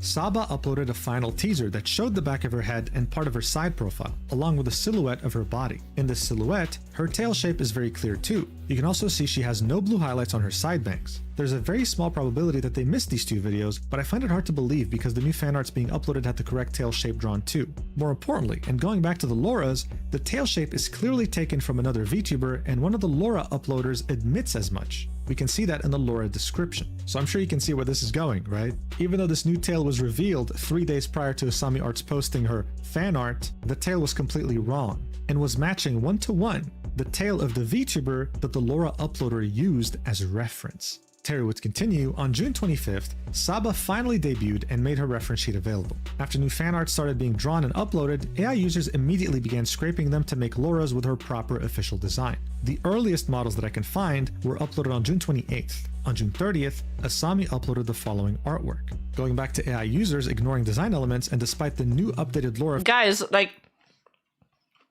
all this talk about NVIDIA, everybody's in arm race with AI. I mean, they're making so much money off of this. There's no way the government's going to try to put any stop to this if there's so many big, you know, players that play. And you guys are saying China's also trying to get permission from the US government to acquire. This is like, this is so bleak. Like, it's kind of blackpilling. It's so blackpilling.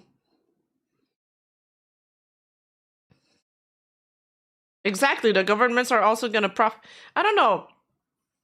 At first there was something exciting about it, and then it quickly became not that cool. I wonder if in the future, or in a couple of years, like human-made artworks or like paintings are gonna be worth a fortune because they're gonna be like so rare. Oh my god, this is the last human-made painting ever made.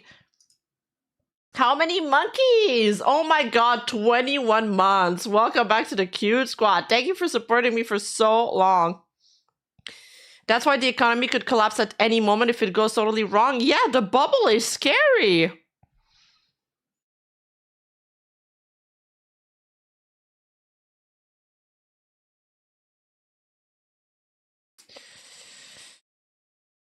I don't know. And it's not even true AI, because AI stands for artificial intelligence, but these machines are only imitate style.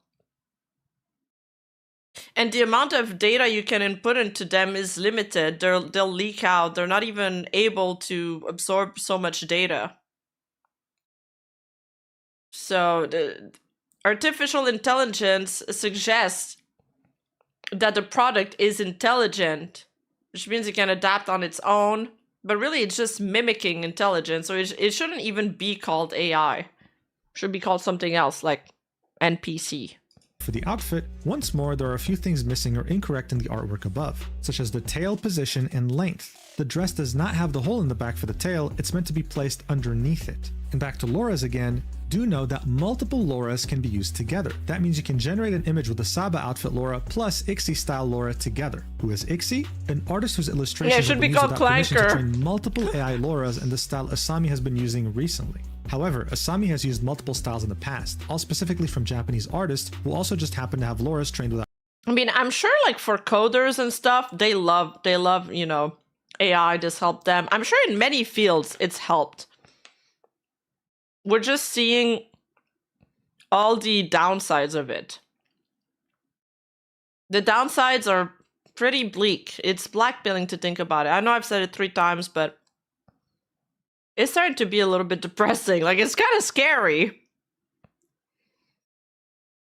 Permission. This will be the focus of my next point. So as you can see, this isn't just about someone tracing. This is about people paying money to commission someone for art that they're not drawing themselves, while also stealing art from other people without their permission. This goes deep, and it leads us to the next major section in this document titled Art Style Changes Are...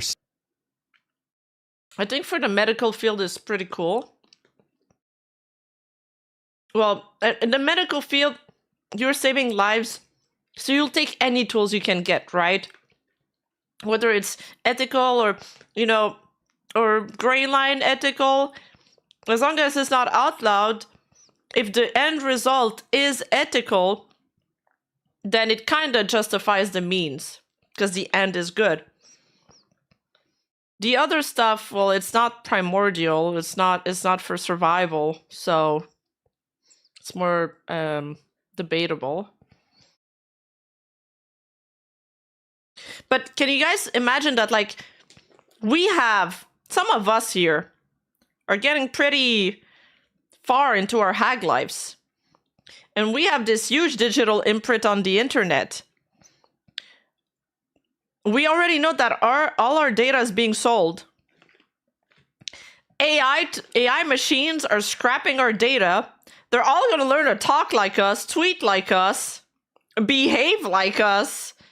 We already have like a bots problem on Twitter. These bots are like running and winning elections for us. Like, the powers at plays are kind of scary. And none of us here are the ones holding the reins of this.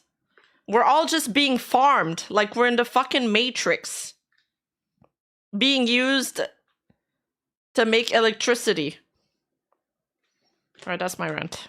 Sudden, old art AI, deleted. AI is gonna go harder than us. Incredible. Asami Arts has changed styles many times and wiped her galleries, both Pixiv and Twitter, on multiple occasions to hide this. We took a screenshot of her Pixiv page on October 7th, and while I was typing this during October 11th, I went to check her Pixiv and most of the arts were gone again. So here we can see how it looks like in October 6th. There's 15 different drawings, and then just a few days later, on October 11th, there was only 3 left. Terry would then continue, on a personal note, I don't find artists deleting art that suspicious unless there are other issues. As someone who used to delete art quite often, I would not be satisfied with the final image after posting it, or deleted old art so only recent artworks would be displayed in my media tab. Now, thanks to AI, artists are forced to keep old art in their media tab as proof of improvement over time in case they get accused of AI. The concern begins when the art or evidence such as time lapses are deleted only shortly after comments start pointing out AI elements. Disclaimer, it's completely okay for artists to experiment with different styles, and that itself is not indicative of AI usage. But unless you are a professional, it is not easy to switch or emulate styles so quickly, less than a month, with no in-between practice at all. And in this case, they all happen to be styles from well-known Japanese artists. This brings us to the next subsection, titled, The current style they're using is based off a Japanese artist, Ixi. Their art has been used without permission to train multiple Lauras, but once more you can combine multiple Lauras together, so it could be possible that they are using the Ixi style Laura with another artist's style. So here we can see a drawing that Ixi had drawn on November 2020. Then we can see an image that was made by the Laura based upon Ixi, uploaded on April 2024. And finally, we can see the drawing of that same character that Asami Arts had uploaded on July 2024. And yes, you'd be blind to not see the similarities. Terry would say, in order to respect Ixi, I will not be sharing or linking any other of their artworks going forward. But I was not the first person who noticed Ixi's style resemblance in Asami's artworks during this time period. As mentioned before, she has changed art styles in the past. Here we can see 4 different replies made by people on Asami's art saying, hey, this looks exactly like Ixi's art. Some people were surprised, praising Asami's talent, while others were like, yeah, this is a trace, thanks. Terry would continue, damn, something very important to consider is that the style change needs to happen after an AI model / Laura is uploaded online. If the Laura was not available online by the time of the sudden style change, I would not consider it a possibility for the art to be traced from AI. But I'm also aware anyone can train their own models offline and not share them with anyone. In Asami's case, and this is just an estimate based on Dan Buru upload dates, the Ixi style change happened around June 2024. For example, the model to the right was published in August 2024. So I wouldn't consider that it was used at that point in time, perhaps after that date. However, there are Ixi Lauras dating all the way back to 2023 online, with 2024 to 2025 ones producing more accurate generations. The following screenshot is a Laura model re-upload from an AI site, but the original upload is no longer available, so there's also the possibility that it was uploaded online much earlier than April 28, 2024. Some of the artworks uploaded more recently resemble post-generations using Ixi's Laura to an extent, but since AI learns from real art, I try not to focus on post-similarities unless it's a very close match. And here we can see that. 2 recent drawings uploaded by Asami, with one being as recent as September, share very similar poses to the Laura itself, with the other one sharing similarities with an account that uses both Ixi and another one's art style combined together. But it doesn't end here, because Ixi is far from being the only victim. The next subsection will be titled, The art style they used before was based off a Japanese artist, Ogi Pote. This is the style they used from 2023 to mid-2024. I will point out that Asami is also following both Ixi and Ogi Pote on Blue Sky and Pixiv, as well as 2 other artists with similar anime Nuri styles. Ogi Pote has also had to deal with their art being used without permission to train AI models since 2023. On April 30th, 2023, we can see Ogi Pote Hi, Riffrunner, what's up? Making a tweet saying, please stop distributing the AI named after me. We can also see a screenshot of who Asami is following on Blue Sky, and it includes these artists. Terry would then link an image that Asami had posted on January 2024 with an illustration that was drawn by Ogi Pote, and the similarities here are fairly obvious. Terry would then say, before May to June 2024, Asami was using Ogi Pote's style before the switch to Ixi. Unless there are missing images in the multiple Burus I searched, this switch was sudden and drastic. I will stop listing Twitter sources and only use Burus, as all the original posts for these are deleted. And by the way, if you don't know what a Buru is, it's an image board pretty much. So from left to right, we can see drawings here. The first 2 are drawn in May 2024, the third one on June 2024, and the final one on August 2024. On the halfway point of May to June, we can see a drastic change in art style, so much so that you'd think it's 2 different people. Terry would then say, my reason to believe these might also be traced from AI comes from the fact that there are also multiple AI elements in the backgrounds. In most instances, the background is blurred to hide these artifacts. Terry would highlight these artifacts, and they're very clear. These are truly artifacts. These are things that don't belong in the drawing. These are glitches. And yet, even after blurring the background, they're still very obvious.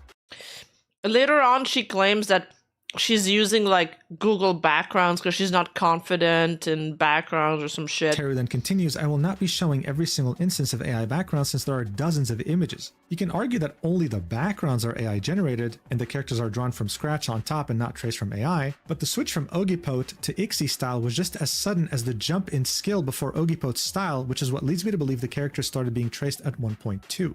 Once more, let's look at Laura upload dates. If there is no AI model that was uploaded online before the art was posted, then the chances that it's traced from AI becomes lower. The earliest Asami artworks in Danboru with Ogipote style date back to at least June 2023. But as previously mentioned, Ogipote tweeted about AI infringement all the way back in April 2023. The earliest model I could find dates back to is in March 2023, and it can generate the background at the same time. I believe Asami started tracing AI around this time period. During my research, I found out that one of my followers had commissioned Asami multiple times back in 2023. I reached out to them and explained the situation, and they provided me with the commissioned images and gave me permission to use them in this document. Out of the 3 commissioned images they shared with me, the one with Ogipote style was dated back to April 12, 2023, which is earlier than the June 2023 Danboru upload date I mentioned above. However, my point still stands as the AI model for Ogipote style was published on March 22nd, 2023.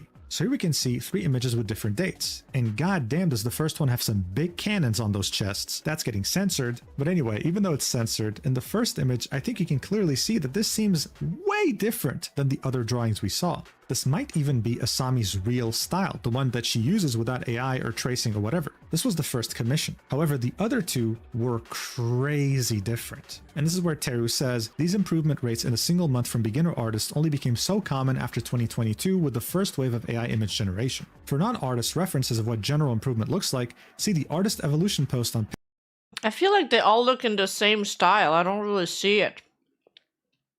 Pixiv, 1-year art improvement meme, or 10-year progress summaries. So I went to Pixiv and found this great example. You can truly see how the improvement is gradual. It doesn't happen overnight, it doesn't happen in a month, it doesn't happen in a year. This is why drawing is so damn hard. It took this artist almost half a decade to see very notable improvements and 1 full decade to truly reach a point in which they can have their own awesome art style. You don't simply go from the left drawing to the right drawing in a month. It's kind of cool to see the progress. Just like how you can't just start playing a sport today and go to the Olympics next month. It doesn't happen. This leads us to the next Oh, the skin shading is completely different, the hair too. Section, which will be titled, There was a small period of time where Uekura Eku style was used. Around May 2024, approximate according to Boru uploads, Asami briefly switched styles from Ogipote to Eku style before switching again to the current Ixie style. Seems that Asami's kind of indecisive, huh? Something I noticed is that while Asami is following both Ixie and Ogipote in Blue Sky, Eku Ukura is blocked. Asami's Blue Sky was created February 7th, 2024, and they were blocked on February 28th, 2024. They would include the source, oh my god, they include the source, Clear Sky. And it's a website where you can see who people are blocking and when they blocked them. And as we can see, yes, this is correct. The document continues, this is strange, as it's not part of a mass block. Blue Sky lets you mass block accounts from lists made by other people. So on the left, we can see this drawing that we saw earlier, that Asami had posted on May 2024, and on the right, we can see what Eku's style truly looks like. Again, we can definitely see similarities here. Once more, let's look at Laura uploads online. At first, I could only find 1 uploaded on February 29th, which is 1 day after Asami blocked Eku on Blue Sky. In the end, this similar timing was probably a coincidence, and I thought for a second that maybe the block was an accident. However, I find it unlikely as you have to press a menu. This top model looks like she has like only bits of arms. And even that piece doesn't make sense at all. I think none of the details make sense, actually.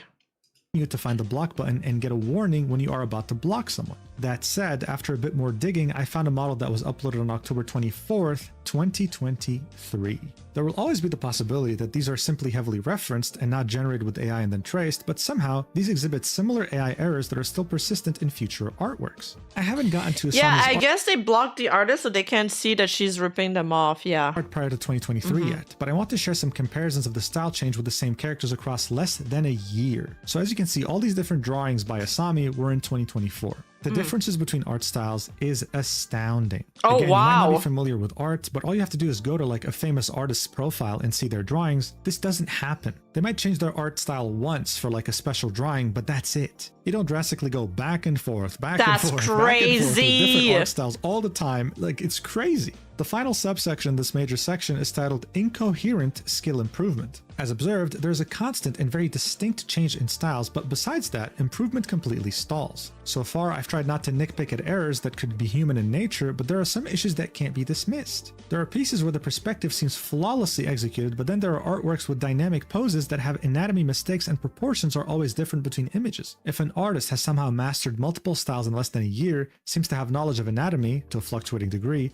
and dynamic poses with over 8 years of experience, you would expect them to know how patterns wrap or bend around clothing and how to execute it in their art program of choice instead of multiplying a font layer and using the free transform tool with no account for the curvature of the body. So as we can see here, the text nurse on this flannel seems like it's floating. It doesn't even look like it's on the clothing. That's of course crazy when the drawing itself looks so good. So look, so far you're probably already convinced, right, that Asami is using AI that they're tracing. There's a small chance you might not be, which is why Teru made an entire dedicated section titled Art Chronologically. Oh, there we go. Oh my god, is this not a self-report? Teru is a goddamn detective. I'm telling you, Yeah, dude, you don't she's wanna really piss them great. off. Otherwise, they'll make a document to ruin you. They went as far back to 2021 on different websites such as DeviantArt to find Asami's original art style. This is them drawing without AI, and obviously the difference here is indescribable. We'd also see some art that Asami drew in 2022, and again,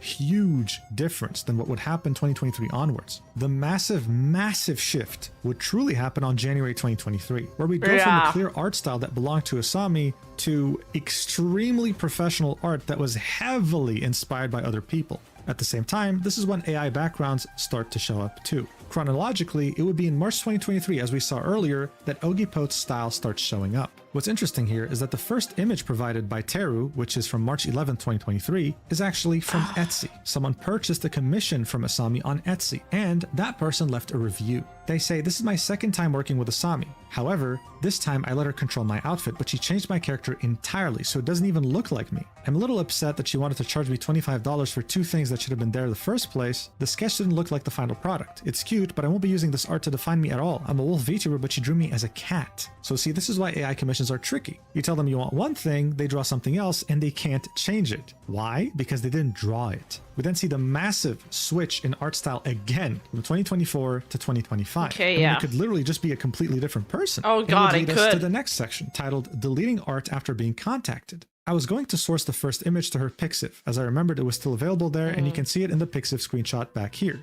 It's now gone. I believe it was deleted in the past few days. There's only one artwork remaining in her Pixiv now. I checked Twitter instead, and I found out that the remaining posts from early 2025 are all deleted now. Last night/early morning, on November 28th, I had been scrolling through her Twitter for sources, so I believe this mass deletion happened overnight as I typed this, 3 a.m. November 29th. All of the remaining fan art has been deleted, and now the media tab solely has artworks of her original character going back to September 2025. I'm sorry I don't have screenshots of her old media tab to prove this, so you'll have to take my word on this one. The only thing I can provide is the version history for this doc, which proves I did check her Twitter yesterday and the link was still working. Do you know what happened before midnight November 28th? I emailed Asami. So I'm going to assume that the specific deletion spree was not a coincidence. I apologized for the harsh wording of my quote tweet back in October of her Cali timelapse, where I implied it was someone tracing over AI. Even if it looks most likely traced, I shouldn't have replied the way I did. Of course, I was quickly blocked after she saw my QRT, so there was no way to contact her. After apologizing, I briefly explained the increasing amount of artists tracing AI and expressed wanting to solve these matters privately. See, after taking a 2-week break from this doc, I started to wonder if maybe I had just hallucinated everything, and maybe all the theories about Laura's were far-fetched as I have no way to prove she did use those models. Maybe the improvement is suspiciously fast, yet disconnected, but who knows really because it's something that can't be standardized. That's why I decided to email Asami to clear things up. Quite honestly, I do not expect a reply. I asked for PSD files of any of these 4 artworks seen on the right, but I know an artist might be uncomfortable sharing PSDs with strangers, so I mentioned screenshots of the layers were okay, but told them that I know those can be edited. I didn't pick these artworks randomly though. I have a suspicion these are generated, not traced. Yet I can't confidently say they are generated because I have no evident proof and I could be wrong. They might simply look like AI because of the blur filter. Why do I suspect these might be generated? I had mentioned the Asuna issues back here, but I don't point out everything that seemed odd back then. There are some errors where I think the possibility of them being human mistakes are extremely low, but in some cases it's very ambiguous as there are genuine mistakes in art sometimes because the artist was distracted, too tired, too lazy, or was rushing to finish, maybe all of them at once. So again, we can see more inconsistencies involved. I like that she always gives like a benefit of the doubt. She doesn't jump to conclusion, but she just like provides a lot of evidence, and she's like, the total picture together, all of these red flags together, you come up to a conclusion that way. But she's never like, oh, they made a mistake here, for sure it's AI, because she knows that artists you know, get accused of AI when sometimes they aren't. Details, shadows, artifacts. I mean, this one. And yeah, the scary thing is just how much work it takes to dislodge one AI scammer. Yes, it's the same thing with misinformation. It's how much work it takes also to dislodge misinformation that's being spread. It's an uphill battle. Particular is really interesting. The shadow just stops at a certain point, right? When in reality, the drawing doesn't. It's very weird. At the end of this section, Teru says, I will update this section before publishing if I receive a reply. Update. As of November 30th, I never received a response to my email. The next section is titled New Artworks Almost Every Single Day. That's so insane. I started the stock back in October, took a break, then resumed. There were roughly 48 artworks posted of her original character through 57 days from October 3rd to November 28th. A new image posted almost every day. The account's basically all thirst-bait art now, but seeing how all of them have like 20 to 60,000 likes and 100 plus comments, I'm sure the premium checkmark is going great for you, Asami. On top of that, there's the VGen commissions that aren't posted on Twitter. There are 12 reviews from October to November, which means the total artworks drawn in 57 days was over 60. Is this art output normal? I would say no, but it's not completely impossible. There are a few things to consider when it comes to art speed, such as canvas size and art style. An illustration with a background will take longer than a flat character on a white background, and a drawing done in an 800 pixel canvas generally will take less time to finish than a drawing that's 6,000 pixels tall. However, after drawing a character so many times, you'd think there would be consistency in their anatomy proportions, especially in two artworks drawn back to back. So here we can see two different drawings of Asami, and the proportions, most notably on the thigh section, is very different. We can also see a calendar with dates of all the drawings that Asami posted from October 3rd to November 28th, and as you can see, it's almost every single day with almost no breaks in between. This leads us to the next section titled AI Users Don't Learn from Mistakes. Going back to the time lapse, now that all these new artworks were posted while I was away, the first thing I noticed across these new images is that she has not bothered to learn how to draw braids despite the character having a braided sweater. So here we can see different drawings posted within the same week, and the braids are completely different in each one, with the most recent one having the worst braids compared to the first one. The most recent one was on October 8th, and Teru says the October 8th image is the one from the time-lapse she had posted before, so we can see the thought process behind the line work for these. The braids weren't part of the sketch, so the line art begins immediately. I slowed down the time-lapse and turned it into 2 GIFs so it's easier to follow. There's only one instance where an area of the braids is redrawn or corrected, but the line art is essentially still the same. There were no adjustments made. So on this GIF, we can see that the only time that a braid was corrected was the bottom. There was only one correction during the entirety of this drawing. Only one. Teru would then say, if you keep tracing AI braids instead of learning how to draw them, you are never going to draw them properly. For those who actually care about learning, there are multiple ways and techniques to draw braids, as there are many knot types. Here's a braid tutorial that I found useful when learning in the past. Teru would then include 7 more drawings that included that sweater. Again, complete inconsistency with the braids, and what's crazy too is that there's a whole inconsistency with the sweater design itself. Even though this was Asami's original character and was meant to look the same with— Oh, I missed that on the first read. I didn't I missed that there was also sweater inconsistencies, and this is her OC in the same sweater. That sweater. Also, here's a difference between real braids shown in the tutorial and AI generated braids, which look very similar to what Asami had in her art. Teru would then write a sentence with a big font and highlighting the text in red, saying, for all of the reasons I have provided so far in this document, I believe that Asami's skill jump from 2022 to 2025 is not genuine. It's not impossible, just highly unlikely. Please do not use improvement speed as the only reason to suspect someone— It's amazing how she didn't even try to correct the braids, yeah. Using AI. There are real artists who practice and study hard and improve at an impressive speed in only 1 to 2 years. My assumption is that this started sometime during 2023. I don't have to wonder about the reasons or circumstances that would lead someone to build their career out of lies and fraud. It's always money and or popularity. Finally, for this section, Tara would write, request to VGen. To respect commissioners and their original characters, I have avoided using art from Asami's VGen gallery, but I want to talk about VGen for a bit. There are multiple tracers on their platform right now. I understand that as the platform grows, these fraudsters slip through the cracks, but I don't know how the vetting process to join works right now. Last I heard, it was invite codes. I don't have time to make documents like this for every single tracer out there, but I had sent what I believe to be very substantial evidence when I reported some accounts last month. It's been nearly 2 months, reports sent on October 8th, yet action was never taken on the accounts. I never received a response, so I don't even know if the reports went through. I was told they get hundreds of reports, so it will take some time to review them, but in the meantime, these people are still taking commissions from people who don't know better. Please consider separating AI reports from general platform reports if you haven't already, as this is going to keep happening from now on. AI gen has gotten extremely accurate, yet it's not hard to catch if you ask for a PSD, but tracing AI is a more complex matter to investigate and creates distrust between all artists, especially. I guess they should have a committee, or they should make the applicants be reviewed by their peers and be accepted by them, and you need a certain amount of votes to go through. Other artists will recognize whether it's genuine or not. Beginners. And finally, this leads us to the last section of the document titled AI Avatars on Socials. Something I keep noticing is that accounts tracing AI sometimes have AI-generated avatars. I'm not sure if Asami generated these, as it's impossible to find a source online. There's also the possibility that the images were saved and used without knowing they were AI. So as you can see, there are multiple images showing the same AI-generated character being used as an avatar on Asami's Etsy back in 2022 and their card website. Not a guild of artists, but it's just like when you try to sign up to VGen, let's say you're an artist, you'll get a little section with applicants that'll show up from time to time, and you just press like yes, no, whatever. It has to be random, because if they select people, then they can like sort of team up with them.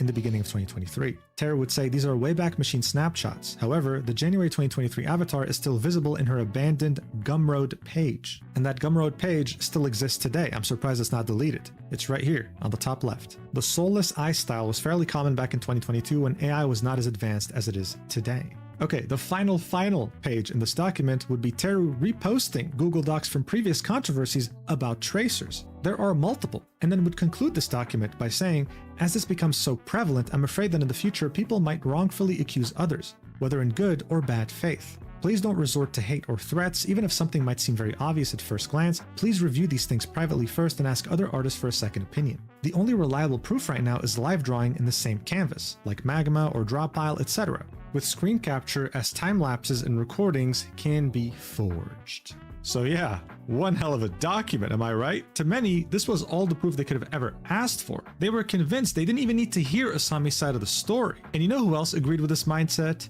VGen. Very shortly after Teru's document dropped and caused huge commotion in the art community, VGen would go ahead and finally ban Asami from using I didn't know that. Their platform. This was a very big deal. It was VGen essentially admitting, yes, you're right, Teru. Asami is indeed breaking one of our most important rules. They're producing non-human AI art. So with the document slowly going viral and the ban taking effect on VGen, what did Asami have to say about it? Well, initially, nothing, which made many people who were outraged with the document go to the most recent post from November 30th, one day before the Google Doc got posted, and they all replied with their grievances, either linking the document itself or just calling out this person for using AI tracing. What happened to those people, you ask? Well, they got blocked and their replies were hidden, but thankfully you can see hidden replies. And there are many, like this one right here with an elephant saying, "Address me." Then, 2 days would pass since the document would come out, and on December 3rd, Asami would post this drawing of their persona, giggling with the caption, "Ah, wonderful, a full comedy show. Ah, sorry, I forgot, you prefer the word drama." This meant to show us that this document that was made was nothing more than petty drama. It doesn't affect anything they've ever made so far. The next day, however, on December 4th, Asami would take on a completely different tone, making a post saying, "This drama isn't about AI or art. It's someone trying to destroy me with lies. Someone who argues with me and acts like a judge, prosecutor, and executioner. What you see in the picture is the way this person attacks me. This is who you're supporting. I don't have to prove myself to anyone, but by supporting people like this, you're choosing what kind of person you are. You're doing a witch hunt." But I was like, there's no way to know that this is The author of the document. I doubt she would do that even. I don't really enjoy tanning. While her Somebody own else drawings who don't even did get this. 1,000 likes, her attacks get thousands of likes. Do you think this is about art? And the picture that Asami is referring to is their inbox on their email, in which we can see that many of the emails were adult websites confirming registration with Asami's email. It's interesting though, because in the post they say, what you see in the picture is the way this person attacks me. And yet, having read the document myself in this video word for word, I don't think there was ever a time in which Teru encouraged people to use Asami's email to sign up to adult websites.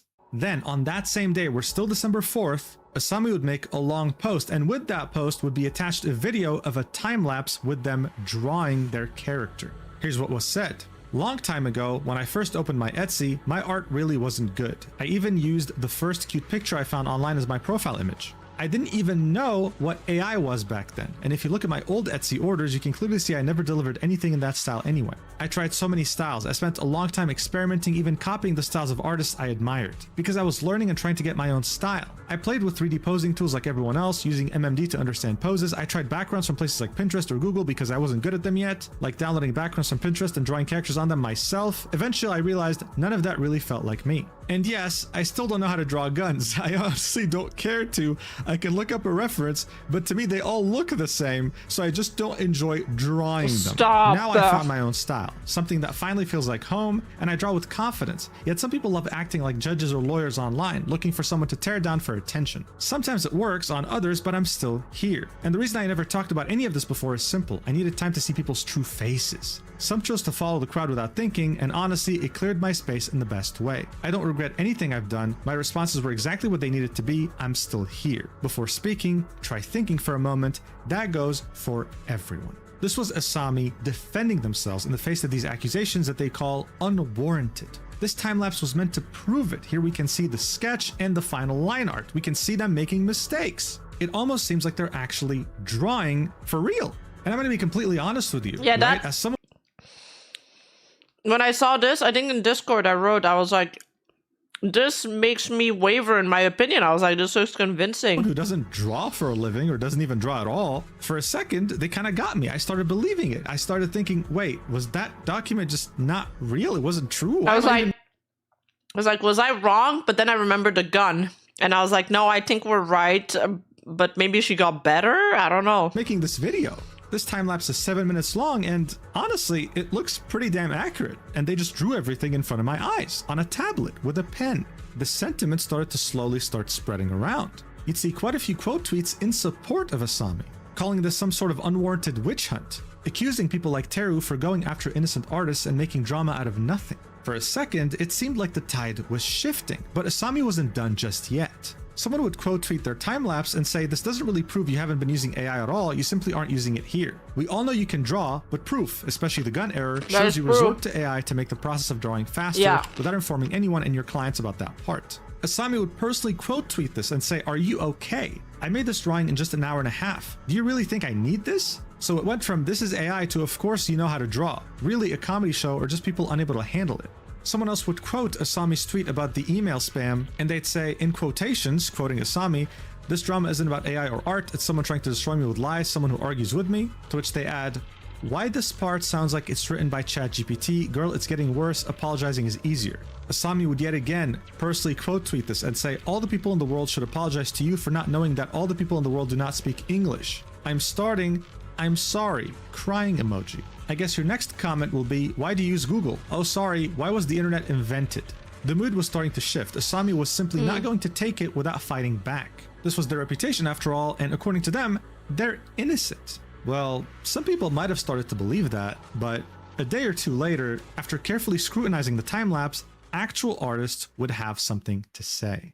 On December 5th, 2025, someone would say, very interesting looking color wheel you're using here, pointing out the fact that the color wheel had very weird colors. Look, a color wheel is meant to represent RGB values. You're meant to see red, orange, yellow, blue, but also green. There was no green whatsoever on this color wheel. Someone would quote tweet this and say, dude, are we dead ass? She chroma keyed out the green to hide the AI underneath. Chroma keying is the process used for green screens. You tell your editing software to just pretty much eliminate anything that looks like this color. People usually use green because... Yeah, that's what we use for my vid. I get it now. I get it now. What? Wait. That was kind of 5 out of her, but not so much. Because she showed the color wheel. But what the fuck? How'd she... Okay. Wow. She literally invented a new AI art method to trick over this. Because it's not really very common to see it on clothing or other props. Here's someone recreating this in their own video, saying, not gonna lie, that's a very big brain move. I had to test it myself. Watch. So we can see the main art turning green. They just chroma keyed it. This allows them to keep drawing on top, right? As the time lapse isn't picking up the fact that this got chroma keyed because it's chroma keyed. It's not meant to show up in the time lapse. They're literally tracing and you have no idea. It is incredibly smart. Like we have to. But it's chroma keyed in post-production, like in editing. They edited the time lapse. Give credit where credit is due. Asami traced over green AI art and then used editing software to remove the green from her tablet. But that's a lot of effort that you could have used to actually learn how to draw. Yeah. After the community's findings, Asami's time-lapse video would get community noted. It would say, green is completely missing from the color wheel at 1:16. But reappears later in the video. This points to the video being chroma keyed, which can be used to trace over a hidden green layer as demonstrated in the second link. This is the video we just saw. This post refutes none of the AI accusations. Asami's plan had essentially backfired horrendously. The thing with tracers and people who use AI is that they heavily underestimate how smart artists actually are, or how familiar they are with the tools that these tracers claim to be using. I mean, ask yourself this. Would you try to scam a carpenter who's been in his profession for 20 years with a cheap piece of wood? No! He'll see right through you. Why would you do the same with an artist? It doesn't make sense. You're an idiot. Teru had literally said this under their Google Doc. To Asami, if you even consider replying to this, do know that I'm very much aware of AR tracing, so if you record a video of you drawing IRL, it better not just show your iPad screen and your hand holding your pen. This is also another way of faking time lapses, by the way. AR tracing is yet another method. What's other than AR chroma keying. tracing? On December 4th, after Asami would post a time lapse, Teru would quote tweet that tweet we just read and say, I had seen the situation happen once, so I'm not surprised, smiley face. Trying to disprove someone when they show you their tablet in real time is nearly impossible. And last time the person who did it still managed to fool people. The only way to prove someone is using AR or referencing from another screen is a recording of their whole setup. That's one of the main reasons. Wait. AR is augmented reality? Somebody used augmented reality to fake a drawing? So like with Meta AI glasses and Apple Vision Pro? Oh my god, you put the image in like your AI glasses and then you draw. What?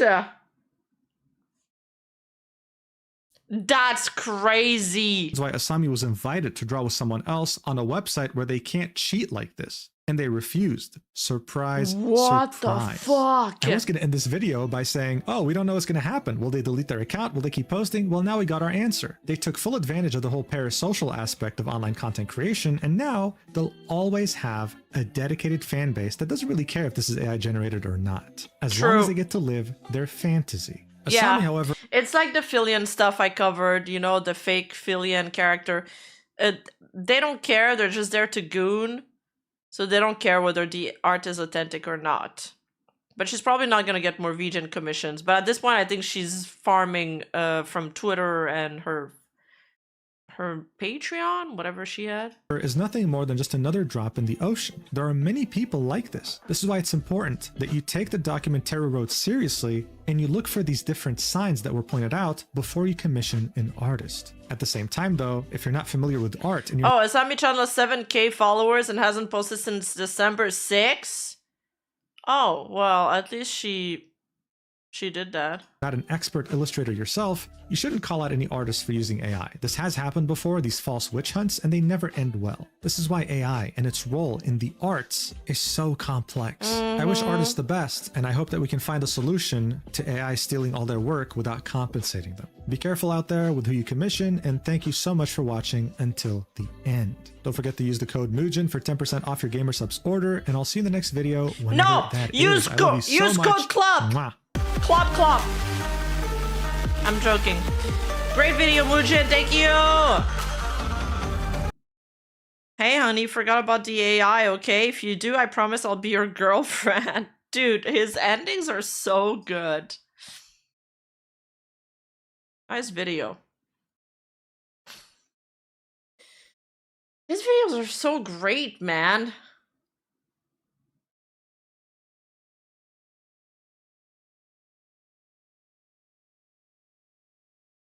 And he's always so positive too, like he's so cool. Such a cool guy. I have a lot of respect for Muujin. A lot of respect for him. Use code CLOP!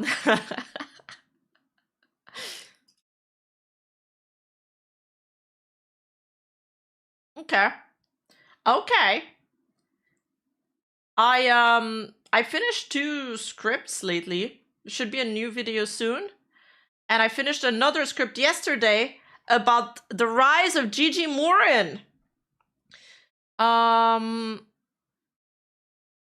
I'm proud of myself. So I'm hoping we can do more streams in the next couple days. Maybe more react or catching up to VTuber clips. But also somebody came to me with a tip, and I looked a little bit into it, and I'm thinking it's gonna be my next video idea, and I'm pretty excited to get started on that script too, now that I'm like in the flow zone of the script writing. So I think I'm just gonna chain videos for a bit. It seems very interesting. This person, it's also an AI art scam, but it's also like has all this fake cancer, fake blah, blah, blah, Menhera stuff that we have in all the videos. It's combining everything. It's an art scandal and also just fake lies and scams all merged together. Bingo! I don't know why it's always cancer. That's what my friend told me when we were talking about it. We were like, why is it always cancer? It's always the same things that keep coming back. It's always the same excuses being recycled. Oh wow, Curdled Milk VT just offered 5 subscriptions to the Twitch community. Thank you! Oh my god, thank you so much for the 5 gifted subs. Thanks, guys. Get out the bingo. Oh yeah, and that person is like, I'm being chased by the cartel. I'm also working at an orphanage. It's like, yo, these Menheras need to keep a lie diary because they can't keep track of all their lies. They gotta write them down. Maybe they should be getting an evil journal of misery and despair. Oh yeah, I gotta reply to Mythic. I'll do that. I'll reply to the tweet after this. All right, thanks so much for everything, chat. Let's find somebody to rate. That was a cool stream. It's good to be back. And not just in my goon cave. Writing.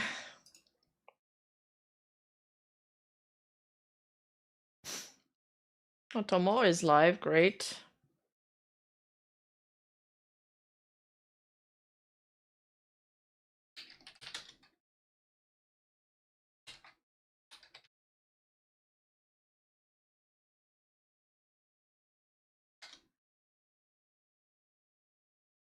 Oh.